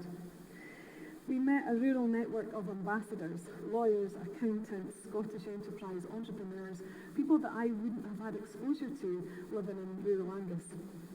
They introduced me to words like strategy, reflection, costings. We hadn't used those words, certainly not in a long time, and certainly not in the Glen. It gave me confidence to look nationally and ultimately launch my brand in a safe environment. And I think we talked about that earlier on, about this environment where it was before there was WhatsApp chats, but it was somewhere that you felt quite safe to ask that silly question. Now, moving into 2016, the relationship at the farm changed and the farmer took back over the running of Peel Farm, so Claire now ran all aspects of the business, which was brilliant. And I moved to Bothy further down the road to Kirriemuir. This is our production Bothy, and concentrated on the brand of Gin Bothy. At that point within the gin industry, there was me and probably Edinburgh Gin as they were the big players within the field. So gin at this point wasn't a big deal within the sector, so it was still quite a new product coming through, and there certainly wasn't the competition that there is today.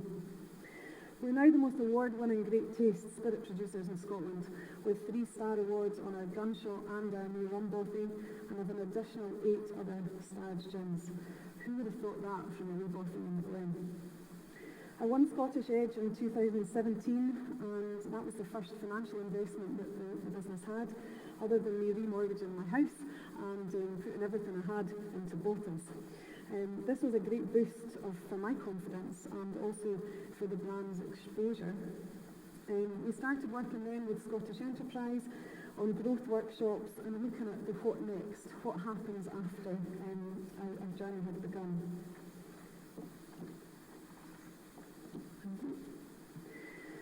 So this was our bothy family, which is very much how I still see the brand. It now includes a range of 14 spirits, fruits and fusions, and has expanded into other bothy lifestyle ranges. It's created today in the same way as it was those years ago, and just now use slightly bigger buckets, but still jugs, and still use Scotland's seasonal calendar as our constant inspiration, and 100% natural Scottish fruit.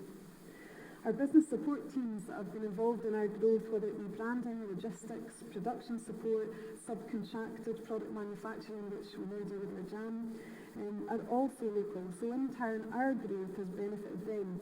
In fact, when I was looking at this, we supported over 27 local businesses directly on a monthly basis, and over 32 rural families, excluding our staff. Choosing to keep the bothy located rurally has been a constant challenge, because at every single turn it would be so much easier to have relocated to a pre-built fabricated unit in the city.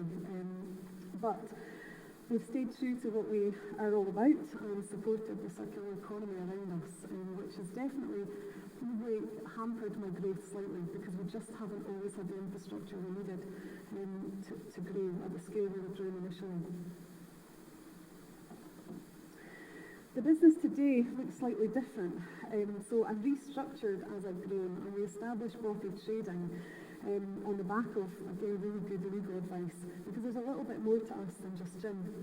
You can see here all our sub-brands and quite a unique culture that we're creating. So I don't know whether everyone knew that we did all these things, but these are very much product development or areas that we are now moving into.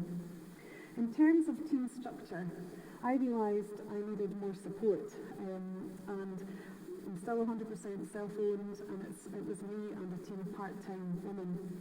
There was no men who'd ever applied at that point, just like to see.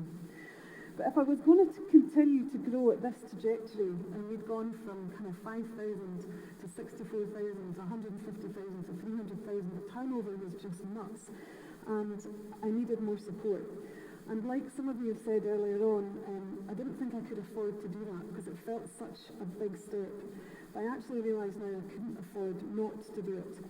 So we'd gone from hiring family and friends and anybody who needed a job or could come and bottle or was good at putting labels on or could deliver, into looking at key management roles that the business now needed.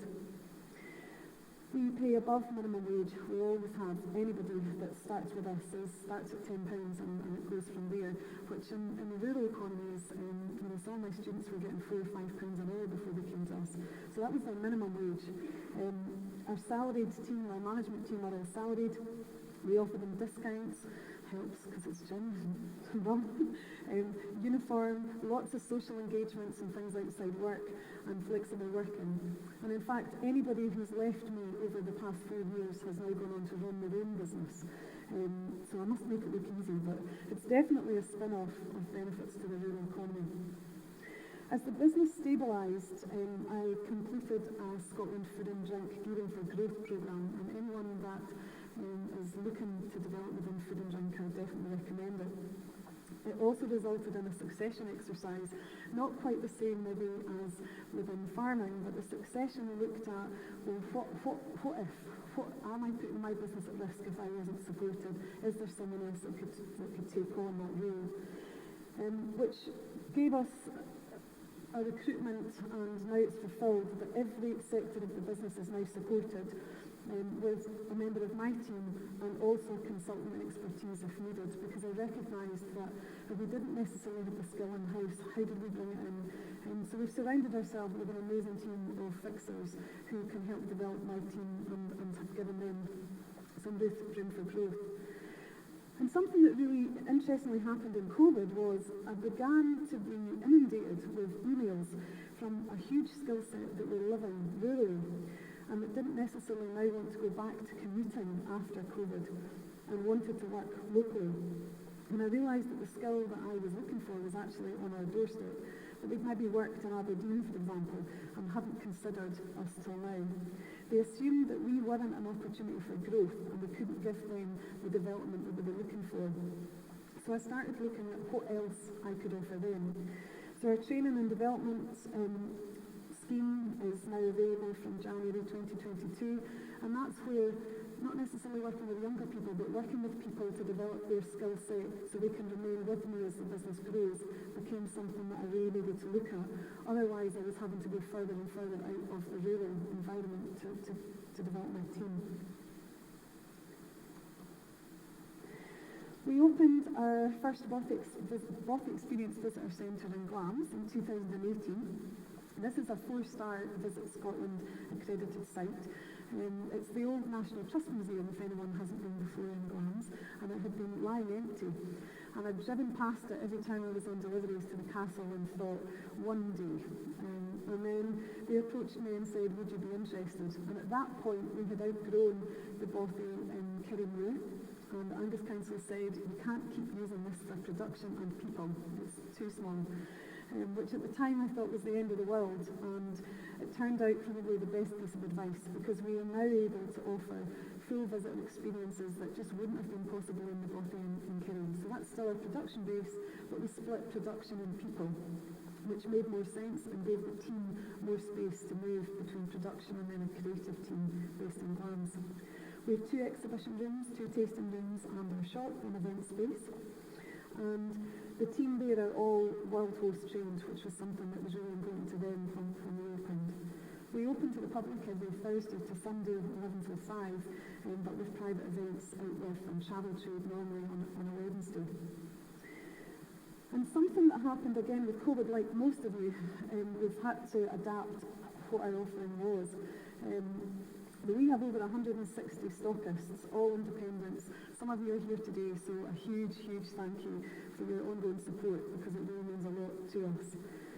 We export to over 8 European countries, and finally, after 3 years of negotiations, our first shipment of gunshot gin is going to 27 states in America, which is absolutely incredible. And this continues to support our mothership here and make sure that we can keep investing back into Scotland without necessarily going down the supermarket volume route. My team now is 18 people, which is crazy, still can't quite believe that, but we continue to support the vision of keeping the Bothy alive through food, drink and music. We're also supported, though, by a rural network of supporters, and I think we've heard about this today, collaborations and partnerships, which support my vision and theirs. It's not always about making money, and this has been enhanced in lockdown. It's about building reputation and new audiences. For example, there's a local bus company to us who I knew he brought trips to us regularly, and he lost all his income. He used to deal with flight connections and the golf travel trade. And he came to me just after COVID and said, how do I get people from the city out to you? How do we bring more people to your experience? And we created a package, and so far he's brought 2,000 new visitors to me from the city and brought them out to us, because one of our barriers was we just didn't have a bus route and connection. So that was a collaboration. Some of the other businesses here you'll recognise that have been integral to our growth plan. We work with No Limits. It's an outdoor adventure company, and one of their team works with us part-time, and we have the same customer base, or target market customer. So we started working with them, which has been a huge boost to their business and ours. You'll see the Scottish Game Fairs up there. 30,000 visitors came to the Game Fair, predominantly rural people from rural backgrounds who gave us a chance to connect with. our Girls on Hills programme that we helped to sponsor is about getting women up in the mountains. The Cateran Romp, a national charity event that was held locally, there was 2,000 new people that we met on the back of that. And Celtic Connections were still one of the sponsors for, which gave us live streaming throughout worldwide. And it gave us exposure that resulted in people asking, could they come and work with us? Could they come and be part of this environment and this culture that we were creating, despite the fact that we were rural? They would travel, they would do it online, they would work from home. How could they get involved?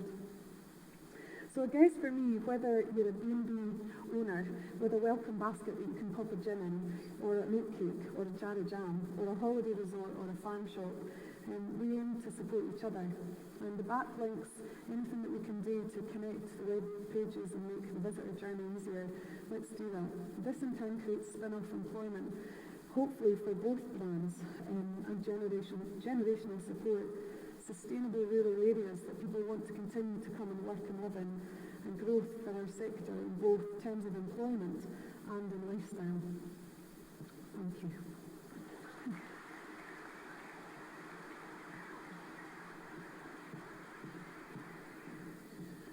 That's brilliant, Kim.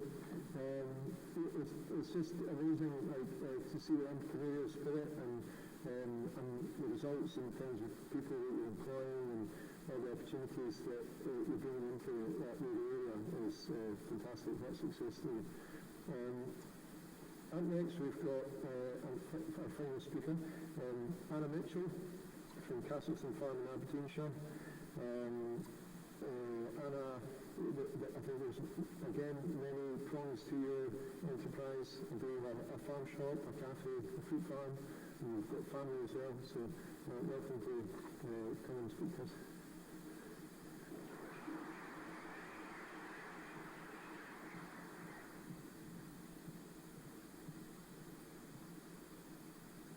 Hi everyone, good afternoon. I've managed to get the graveyard shift, so hopefully we'll get this over quickly and we get to the gym. So yes, I'm Anna Mitchell from Castleton Farm, in the Aberdeenshire Castleton Farm that is. We are a family-owned and run business. We've been growing fruit for over 20 years and are now one of Scotland's largest commercial fruit growers. We grow strawberries, raspberries, blueberries, blackberries and cherries, in the harvest season spanning March to the end of November. The majority of our fruit goes to supermarkets, including Marks and Spencers and Tesco. This year we will pick and pack over 7 million packs of fruit. So our first steps into agritourism began in 2004 when we opened a small farm shop in the local village of Fordon. This was open seasonally for 4 years, selling our own berries, and we bought in local meats, cheeses, grocery items, ice cream, that kind of thing, and that gave us the confidence to look into building a farm shop at the farm. We felt that to be able to maintain footfall all year round, that we would require that probably a cafe would help with that, so that's what we did. We opened a farm shop. And the cafe, at that time, we had about 50 covers. We decided that we would like to offer full waitress service, as we felt that would fit with our ethos for providing our customers with an excellent shopping and dining experience. And although our business has grown a lot since then, our ethos has remained the same, and we still strive to offer customers the best experience, and that's all very reliant on our team. So our whole operation is very people orientated. At the farm, all the picking, planting, husbandry tasks are all done by hand. Throughout the year we'll employ about 1,000 people through the farm, coming in on short visas. At the peak of the season we'll have 500 people working and living on the farm. This is obviously very heavily reliant on workers from overseas. So this year 70% of our workers came through the SAWS scheme, the Seasonal Agricultural Worker Scheme. Although we do have about 35 local people working at the farm. And on top of that, there's about a dozen people from the EU that have moved to Scotland, moved to Castleton and made that their home. At the farm shop, it's obviously also very people reliant. Our team represents the business and they can really make or break the customer visit. We've been really lucky since we've opened, and we've got an excellent team. We've got 2 people that have been with us since we opened.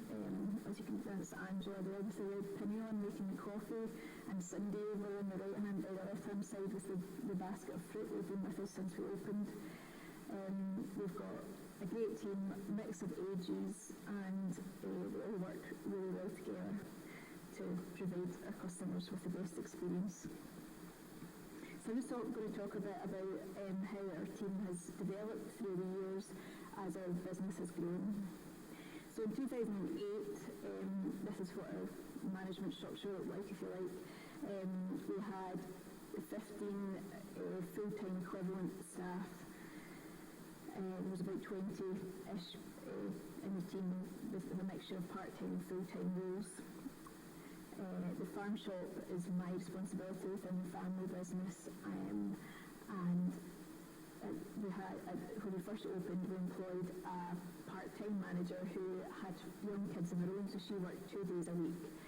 And then within that, our head chef, Sally, who until this year has been with us since we opened, and she was instrumental in helping to manage the business.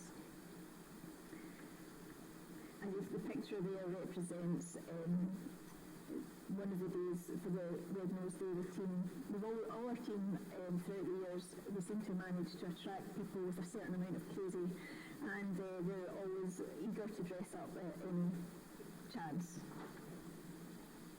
So by 2011, we had 18 full-time equivalent staff.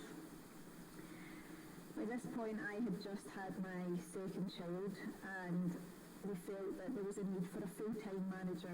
So Trish, who had been there part-time, she left the business, so she wasn't able to take on a full-time role, and we employed a full-time shop manager. So that really helped with a lot of the day-to-day running. I was still very heavily involved, but also had 2 young kids at home to try and look after. So at this point the business was going well. We had a good footfall, queues for the cafe. We started to add more products to our range, ready meals, jams. These were being made out with our normal core hours because there wasn't space in the kitchen during the day. So things were going well. So this photo represents one of our team get-togethers. We've always found that that's a good way to let them have their craziness out when customers aren't there, and reward, Christmas nights out, parties during the summer, whatever. It's always a good fun. So by 2014, we truly outgrown the space. So by the end of 2013, we extended. We doubled the shop floor. We doubled the cafe space, so we now had 100 covers. We increased our service kitchen, and we put on a second kitchen for production. So in the production kitchen, we were making ready meals, which we sold in our own farm shop. We did all the home baking in there, and the preserves were made in there too. So we had to increase our staff numbers to cope with this, so we're now up to 22 full-time equivalent staff numbers, which in reality was about 32 of a mixture of full-time and part-time roles. So we had somebody managing the production kitchen, so it was a new department added onto our management structure there. We still had Sally, our head chef, and Tracy had been with us since we started as well in the kitchen, so she was made second chef as a recognition to her, and also to try and help support Sally. The photo on this slide here was a team picture after we'd won an award. I can't remember what it was for, but we've always found that entering awards are always a really good way for staff to lift staff morale. It gives them a sense of pride when they were winning something, or even getting through to finals. It was a real sense of pride for the team. So by 2017, we had employed a full-time manager. I now have 3 kids by this point, and it was felt that we needed somebody in the business on, just to help with the day-to-day running of it. And that allowed me to spend more time on the business. So I always had a massive to-do list, but was never getting around to doing all these things that we wanted to do to take the business forward. So we were now wholesaling ready meals to 7 Scotmid stores. We achieved our SALSA accreditation. We set up an e-commerce website for click and collect orders. And the preserve side of the business was growing, and we developed our strawberry tart jelly recipe. So all this was going on. So with the team, having a general manager allowed all that extra activity to happen, and so we're up to 29 full-time equivalent staff. In 2018, however, the bridge that customers would use to access us from the A90 was closed. It was an old bridge, it wasn't fit for purpose, and it was taken down, and it's never been replaced. So this had a massive impact on our footfall. We were no longer as accessible from the A90. So we were in a position where we no longer needed as many staff. But we didn't panic, and we didn't make anyone redundant, but people naturally fell away, and we didn't replace anyone. So the picture on here, this was another one of our crazy moments when the team took part in at that time it was the ice bucket challenge that was going on. So the team is really good. We always embrace whatever is happening, and we use the team to help tell our story, because they're very much part of our story. So whatever in social media, they're always happy to get involved in whatever challenges are on the go. So fast forward to 2021, we've just been through the pandemic. Everybody in this room will have their own story to tell about how difficult it's been. We had to adapt our business on a weekly basis, same as everyone else. We managed to maintain our turnover through the different aspects to our business. The ready meals to Scotland, for example, went crazy. We set up home deliveries using our e-commerce website for click and collect, and we were doing deliveries.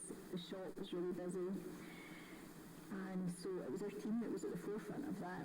They were able to adapt really quickly and help us to just change to do whatever we needed to do. During this time, during the first lockdown, we put on an outdoor covered seating area, which wasn't part of a plan really. It was a kind of last minute thing. Okay, let's do this, we've got some time, let's do it.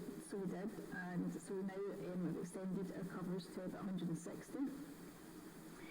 So at the start of this year, at the end of spring, as things started to open up again, we felt we were in a really good position to cope with what we hoped was going to be a really busy summer.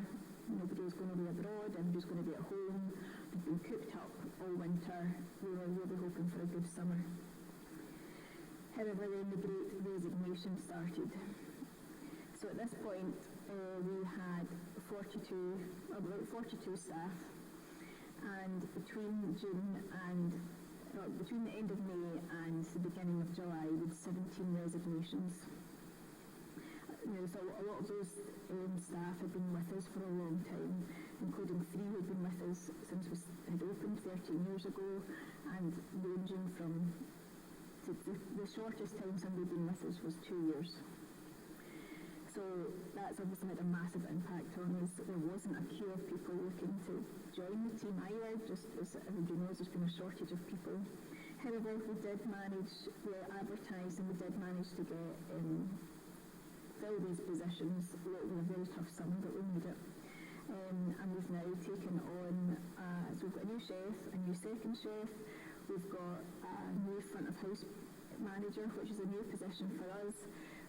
And so that has then allowed us to, so our general manager is Pam, who you can see now has a new job title in charge of making great things happen, because that's what she does basically. And so by having a front of house manager, that's allowed her to also spend time making the great things happen. So to conclude, our business, like most agritourism businesses, success is reliant on the team. I feel it's my job to lead the team and inspire them to provide our customers with the best experience possible and make them want to return. We try our best to provide a workplace that brings out the best in people, and we try to recognise their potential. Whether it's the youngsters still at school or making their first step into the workplace, mums who have experience and talent but can't necessarily commit to full-time work, we try to be as flexible as we can with them. We've also found great skill in some youngsters in their gap year and we're not really sure what they want to do yet. We find that they are excellent people to have in your team. And people who want a career in hospitality, whether they're starting at the bottom or they're coming in already skilled, we find that we want to try and do our best to help them achieve what they can. Our team is our biggest asset and they are the key to everything that we do. We hope to be able to continue our business and create more opportunities for employment in our local area. It's time to get moving to your gym now.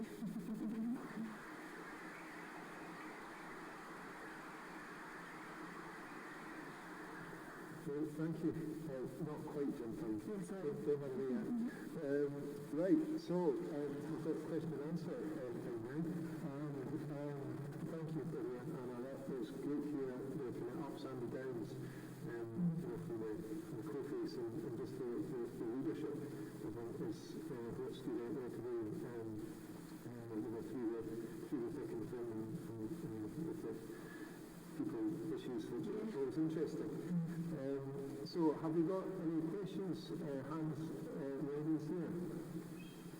To begin with.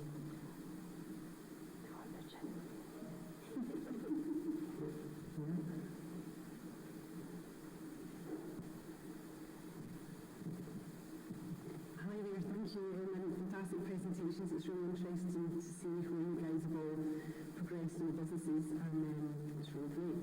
My question is that the Great Resignation, where did that, obviously was it because after the lockdown and people getting back to work, was it fear with COVID, they didn't want to work in that environment, or do you know what the reason was behind it, and is that something that you're thinking about in the future, is that something that could happen again or can be avoided? So I suppose it's through the first lockdown we didn't have that many people furloughed really, but the second time when it was January and February we were dead. We didn't have the same we didn't need the same amount of people. So key members of staff were furloughed that time, and I think when they came back there was a shift change in people's mindsets. Sally, who I mentioned, who was our head chef, had been with us for 13 years. I mean, she's 59, and I think it was just having been on furlough, I think she just realised it was every time for a change, and so that was the first step, and then there's lots of different reasons for all different people. It wasn't one thing. There's nothing bad happened. There's no bad feelings with any of those people. It's just, I don't know, it just was one thing after another after another. But definitely, furlough was a great thing at the time, and I'm so glad that we had it. But definitely since then there's a shift. Thank you, and it's a testament to you and your business to be able to get over that massive hurdle and continue working. Thank you. Well, thanks, good question. For that question, for Joe, Kim, did you have any personal experiences, maybe not a great resignation, but with changes in kind of attitudes or any challenges that came out of after furlough people coming back? Yeah, we did too actually, and I think that one thing that Luann and I have discussed in the past is that quite often when you get one resignation, it can have a knock-on effect to others, and again it's no bad feeling amongst any of the staff, it's just that it can have a bit of knock-on effect where maybe it's my time to go too. We've not been going for as long as Anna, but certainly I would agree with Anna that furlough was a great thing at the time, but when people came back from furlough, they got a sense of what life could be like behind.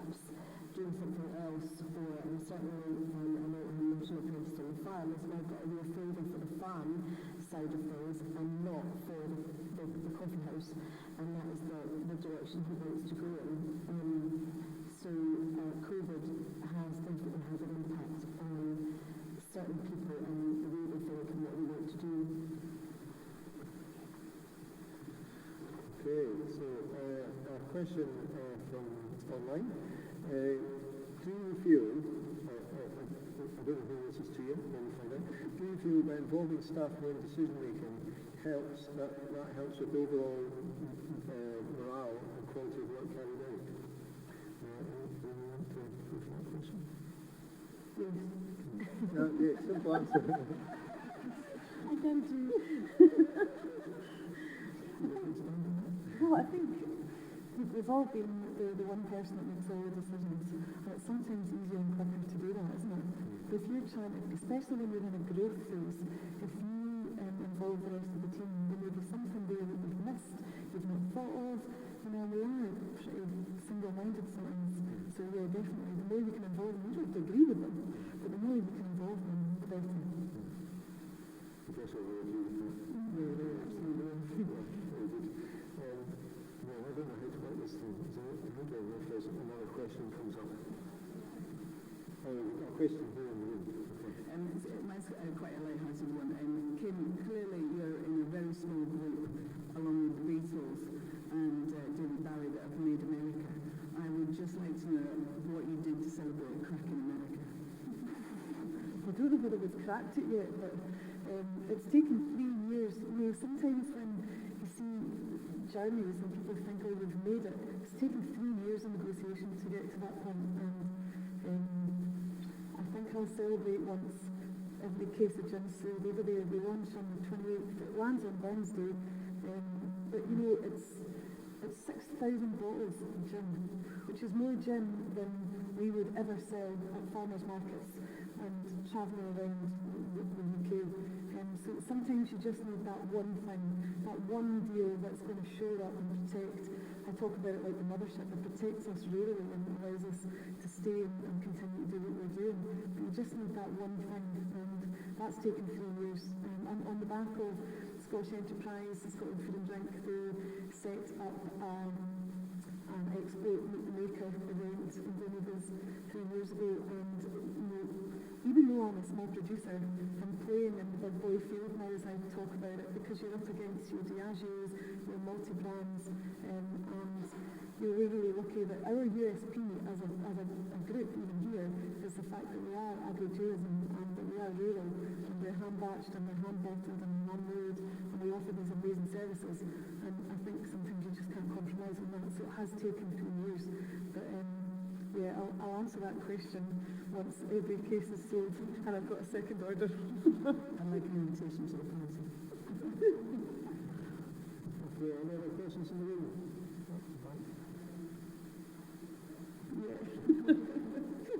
So, just so you heard that, I want an invitation to the party. Did you hear that bit? Just getting that bit in. I've heard people mention caroling a lot today, and caroling said we should do, and caroling suggested.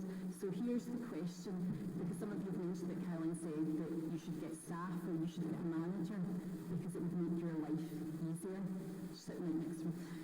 So, did it make your life easier? Yeah, it did. It did make my life easier.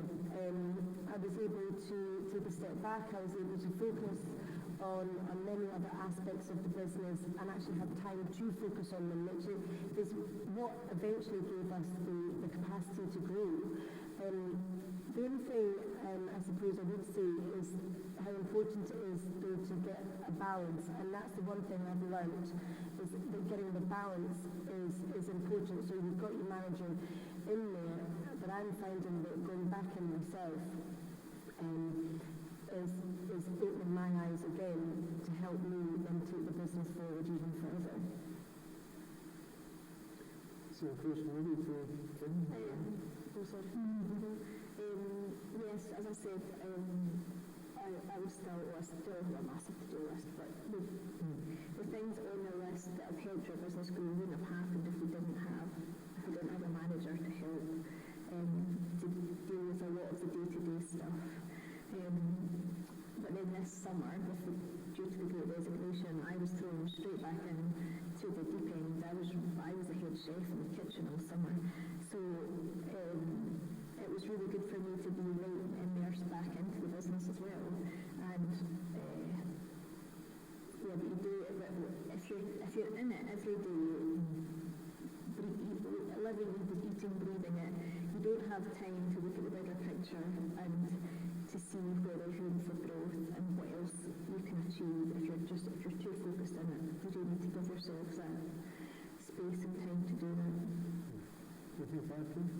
Well, I think that's what Caroline does. What the Monarch Farm does is gives you space to, it's like your critical friend, the voice on your shoulder that is telling you things that you can see you need to do, but you don't necessarily do. It is just space to have another pair of eyes. If I didn't have the team I have now, they still earn more than me every month.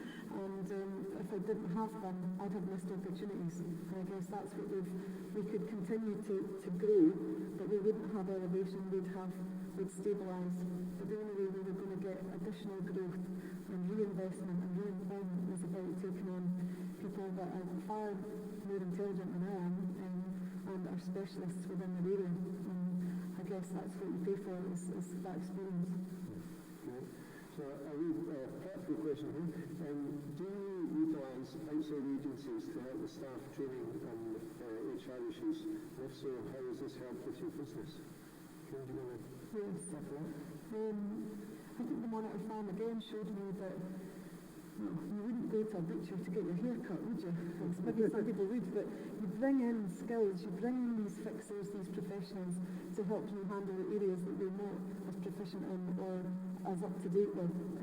So yeah, we have outsourced locally wherever we can for HR, for health and safety, for training, and we bring them in as and when we need to, which, yes, there's a cost attached to that, yes, we do some in-house, but if we want to be compliant across all those areas, we needed that skill set.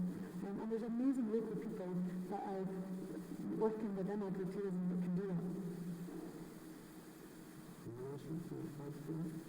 One of the first things we did was get an HR company involved, partly down to just putting contracts together for staff, because that's not something that's easy to do on your own, and you need to make sure that it's legally binding.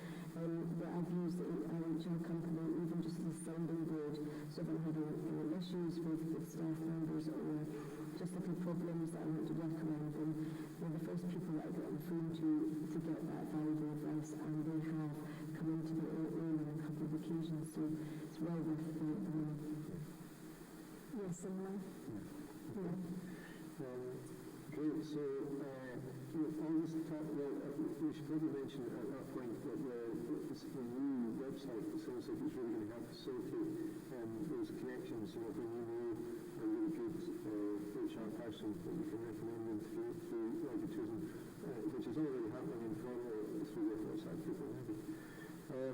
One question that I'm kind of thinking is like, why, if I'm running my business myself, what, is employing people not just going to be a huge hassle where you really want to go there? Who would you say to someone who, is thinking might go in and back of their head? For me, the staff are your biggest asset. Also your biggest pain in the ass, but your biggest asset, and you can't do it without them.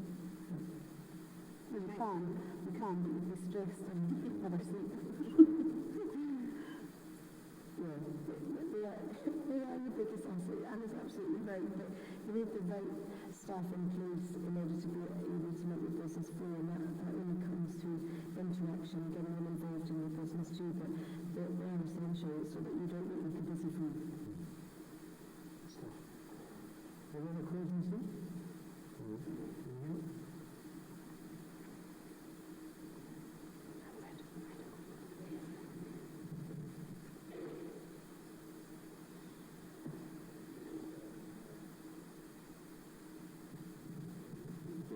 Just a comment about well-being and how you look after your own well-being, ladies, given the stresses and strains of staff. You mentioned there that they're the biggest asset, but also can be a pain in the arse. identify with a little bit. But, yeah, how do you look after yourselves? Yeah, I guess when we're looking after other people all the time, how do you look after yourself as well? That's what Jen's for.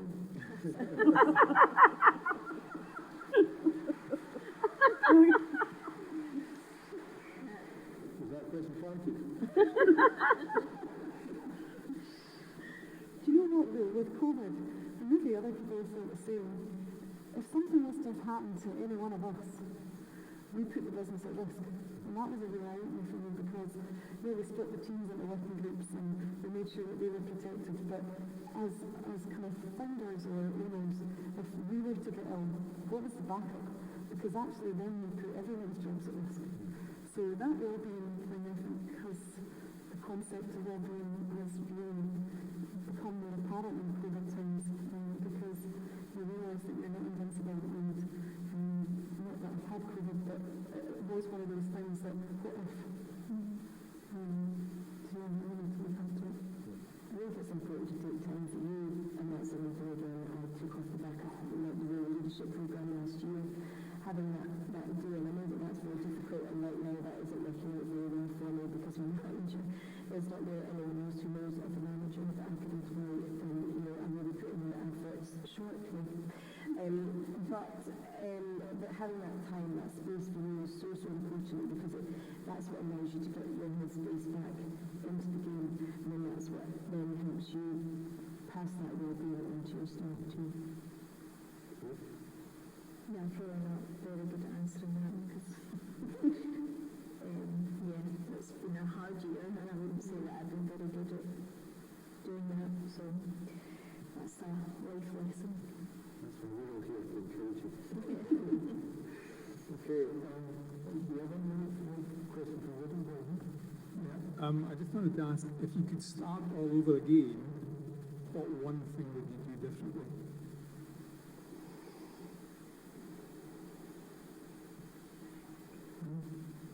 I would take investment. I think initially you think you can do it all yourself, and I still haven't had investment because I still think I can do it all myself. And I think that becomes a barrier to your growth. So if there's, from a monitor farm point of view, one of the aspects I would probably look at is if there's a mentor, or don't be frightened of mentorship, don't be frightened of putting in a board of directors or people with a real skill that can develop your business if you want to grow quickly and take investment if it's there. Because it will allow you to get there faster. I was going to come from that angle too in terms of delegation. It's one thing that we don't do sometimes is to delegate, and that art and that practice of delegation is sometimes the most important thing that you can do to your business. So that, as Kim says, getting the right skill set in to do the right jobs is paramount for its growth, and then obviously that has a knock-on effect to the rural economy and the other rural business. Yeah, I suppose realising earlier on that other people are going through doing some elements of the business than I am, and I was maybe too pig-headed to realise that earlier on and should have realised that earlier. But there is definitely tasks that other people were able to do better than I was, and I should have realised that earlier.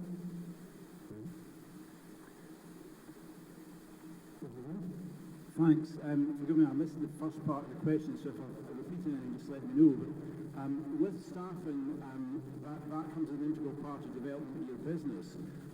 As a collective, did you feel that your business developed the way you wanted it to develop, or did you feel that it developed slightly at a pace that you were uncomfortable with, or that there was pressure to develop the business beyond what your expectation and what was at that particular time? Who was that question to? That's to everybody.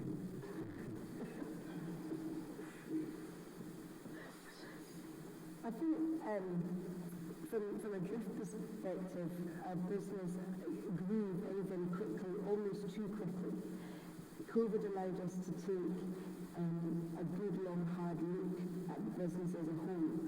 And that's partly where my shift came from employing an awful lot of part-time members of staff, but who weren't quite permanent. And I needed more permanent members of staff in order to allow more of a consistency through the business, so that the day-to-day running was smoother. And then it became then easier to train new members of staff coming on board. And so COVID almost helped us, and me in particular, and then gave us the real opportunity to drive it in the way we wanted it to be driven.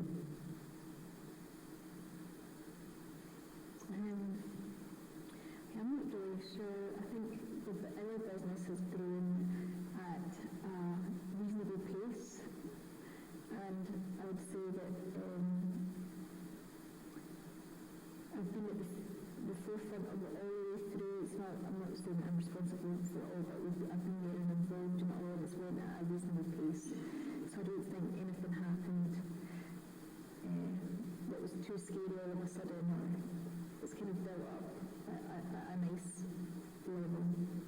And it's been managed in a way that, okay, we've outgrown that, let's now take the next step. We didn't make it too big to begin with. You know, we've done it gradually and as required. We've been bursting at the seams and needing to do it, but opposed to building something that was too big and then thinking, how are we going to make this work? Does that make sense? No, I would say the same. I think once you get to a certain level, that depending on the outside supports, you might have Scottish Enterprise, you might have SDI working with you, your plate can become as full as you want it to be. But I guess there comes a point where you manage it depending on what you want out of it. If we'd have taken on a management team when I was advised to take them on about 3 years ago, we would have grown much faster than we maybe have now, but at the time it felt like we needed to shore things up and put people in positions that felt supported. If we kept growing the way we were growing, something would have given somewhere, and I wasn't prepared to hit the quality of the team. So we kind of slowed down on purpose until we got those building blocks right, and now we're in a position to grow again. So. Any other questions on the floor here? I've got one. Any top tips on overcoming some obstacles to recruitment? I know where we are, housing for people working in many areas is a difficulty, but how do you recruit? How is it always adverts or is it networking? Any top tips for everyone that's thinking about doing something?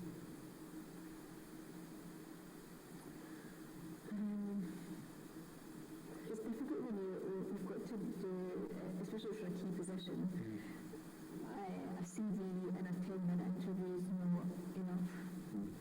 You need to get them, ask them to come in and do a walk round or spend 4 hours in the business with you and ask for references. Always ask for references. Trial periods, we offer a 2-hour trial period. I always gauge it with every prospective employee that it's a chance for it to work both ways. It's a chance for the prospective employee to find out if they would enjoy working at Drift, and it's also a chance for us to see if they would fit into the business and work well within the team. Because for us it's about being a team player. There's no I in team, and so therefore we need them to be team players, but equally they need to know that they're going to enjoy it. And I haven't done one yet that hasn't, but equally I have had staff come on board that have left very quickly because they haven't realised how busy we are. And that perhaps has been a time when I haven't offered the trial period, and so that trial period and a very busy time really sets them up with what it will be like in reality to work with us. I don't know if we have top tips. I think people need to want to work, and I get them starting bottling, the label, the pour, the grout and deliveries.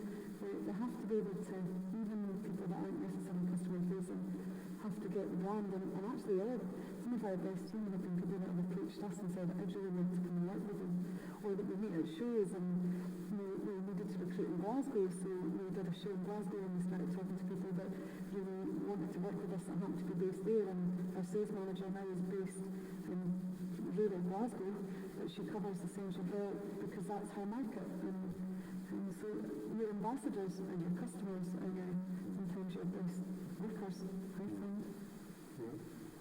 Any final burning questions? Not spoken. Got one in the middle here.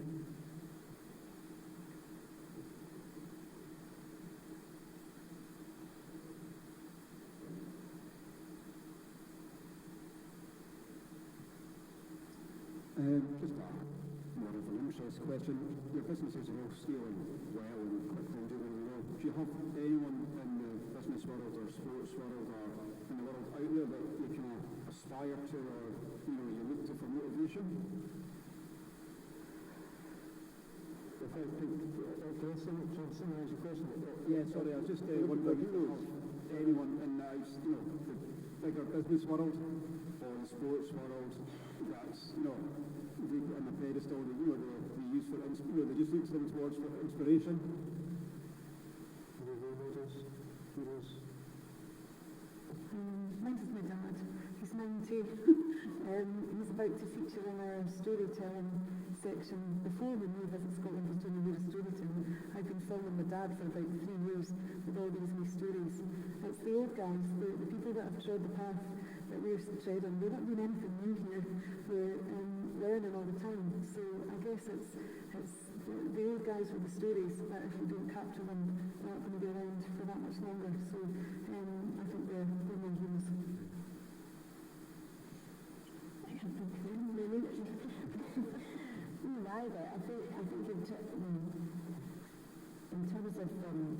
in terms of your business, I wouldn't say have a hero, but I would say a clear vision of where you're going is absolutely key. Unless you've got that clear vision, because that's what you can aspire to in order to keep your business going. And then when I feel like we're almost getting to the end of my vision, so I need to start thinking about where I'm going next. I've got a very role model, I suppose, Caroline. Classic. Thank you all so much. I'm not saying we were heroes yet, but it's absolutely really is inspiring to hear about the businesses and how you've helped them grow and create jobs. And we've talked a lot about the kind of challenges of employing people, but to me it's one of the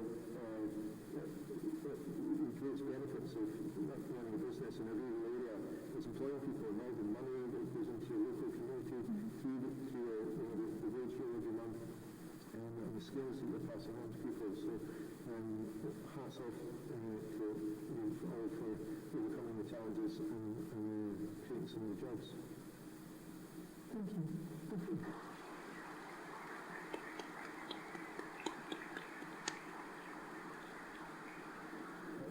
Caroline's maybe going to tell us about gym time now. Is it gym time? What's happening tomorrow, if that's okay. Thank you very much. That was another brilliant session, and thank you very much to all our speakers today who none of you turned down my request when I called you a few months ago to ask if you'd speak, and you've all done an amazing job. Really inspiring session. So another round of applause for our speakers today.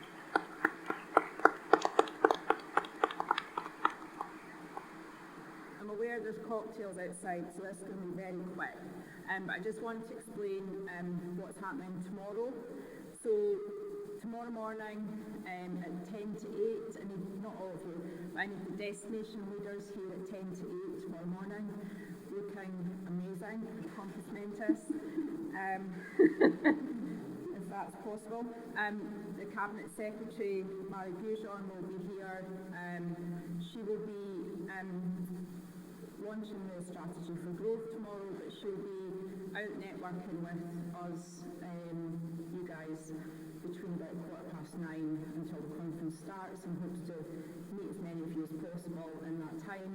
She's on a very tight time scale, so she will be launching the strategy, taking some questions, and then she has to leave at 10:10, but she will be here early before the conference starts.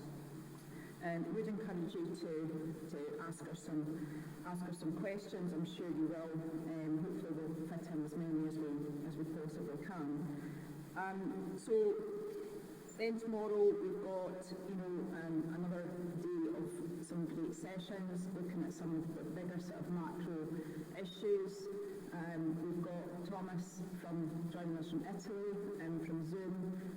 We've got a session on the growth strategy and data. Riddle's going to speak around the sort of use of data and measuring the sector. And then we've got a great session in the afternoon on market demand. So consumer demand for tourism, for food and drink, and where agritourism fits into it. And it's fantastic because agritourism fits into all current tourism demands or consumer demands, but certainly most of them. So we're in a real prime position. So it'll be great to hear from Vicky Miller, who's the Director of Marketing for Visit Scotland, Andrea Nicholas from Green Tourism, and Leslie Cameron, who's the Director of Marketing for QNS. On demand for buying direct from the farmer and for food and drink and meat sales. I would just like to say, if you don't mind, just before I have 3 more cocktails or even before the end of tonight, just a huge thank you to everybody, because I probably won't have the opportunity tomorrow, but just to thank everybody in this room for all your support over the last 18 months. I'm a bit embarrassed by the thanks and accolades today, but I do really appreciate it. It's been a hard slog over COVID for all of us, but I think the friendships and everything that we've done together has been phenomenal. I'm not going to cry, but I just want to I just want to mention a few people that have really helped me over the last 18 months as we've kind of really galvanised the sector and really just developed this massive snowball, which is not going to stop, it's just going to get bigger. So one of them is my family. My husband Ross is here, and my mum's here, and Finlay, our son's here, Sophie's at school. But just, they have to put up without any tea, because mum's doing agritourism, or away, or working late nights. And really appreciate all your help. They're here today, they're on the door. They probably won't get paid for it, but they might want to be. So I really appreciate them and all their support. There's just a couple more people. Fiona from the Association of Self-Caterers, being this sort of lead that everybody phones and things like that. Fiona was probably getting 2 or 3 times as many calls as I was. And just having somebody there who could lend that support and know what you were going through, it was really valuable. Lorna Reid, who from Visit Scotland, who got gifted to Scottish Agritourism 1 day a week, and she probably had no clue what she was letting herself in for. But the work she's done behind the scenes to develop her sector is phenomenal. There's new content on Visit Scotland about agritourism, farm stays. That's all Lorna's work. Leslie Wood, who's here at the back. Leslie's been negotiating and navigating the monster of the Go Rural website, and oh my goodness, I will tell you later under lots of vodkas what's involved. But Leslie is just a powerhouse, and she's really helped. Just a couple more people, and that is Julia Lato. Julia is the person that's at the end of the phone, really supporting, and when times were quite difficult, has really helped. As well as Julian, who is a great supporter of agritourism, Riddle here, who is contracted into us for the next 25 years. So thanks, Riddle. Thanks for signing that contract. And that's, I'm sure there's many more people, but and also, most of all, you guys who, have really really brought us all on this road together. So let's go on and be bigger and stronger and really have a huge future for agritourism. I thought I'd just say that instead of it saying it after tonight at 10 o'clock. Just want to quickly thank Becca and Neve, who've been in the back today, we're in a darkened room over there, who are dealing with all the online queries and things like that, and the team here at the concert hall. So look forward to seeing you, well, we'll see you later, but tomorrow morning, 10 to 8, if you're a destination leader, please go as well tomorrow, get your photograph taken with Craig, go and do a short video with Craig, and now it's cocktails, and we're going to have a massive amount of fun tonight, and it's going to be great, but not too much fun, okay? So thank you very much.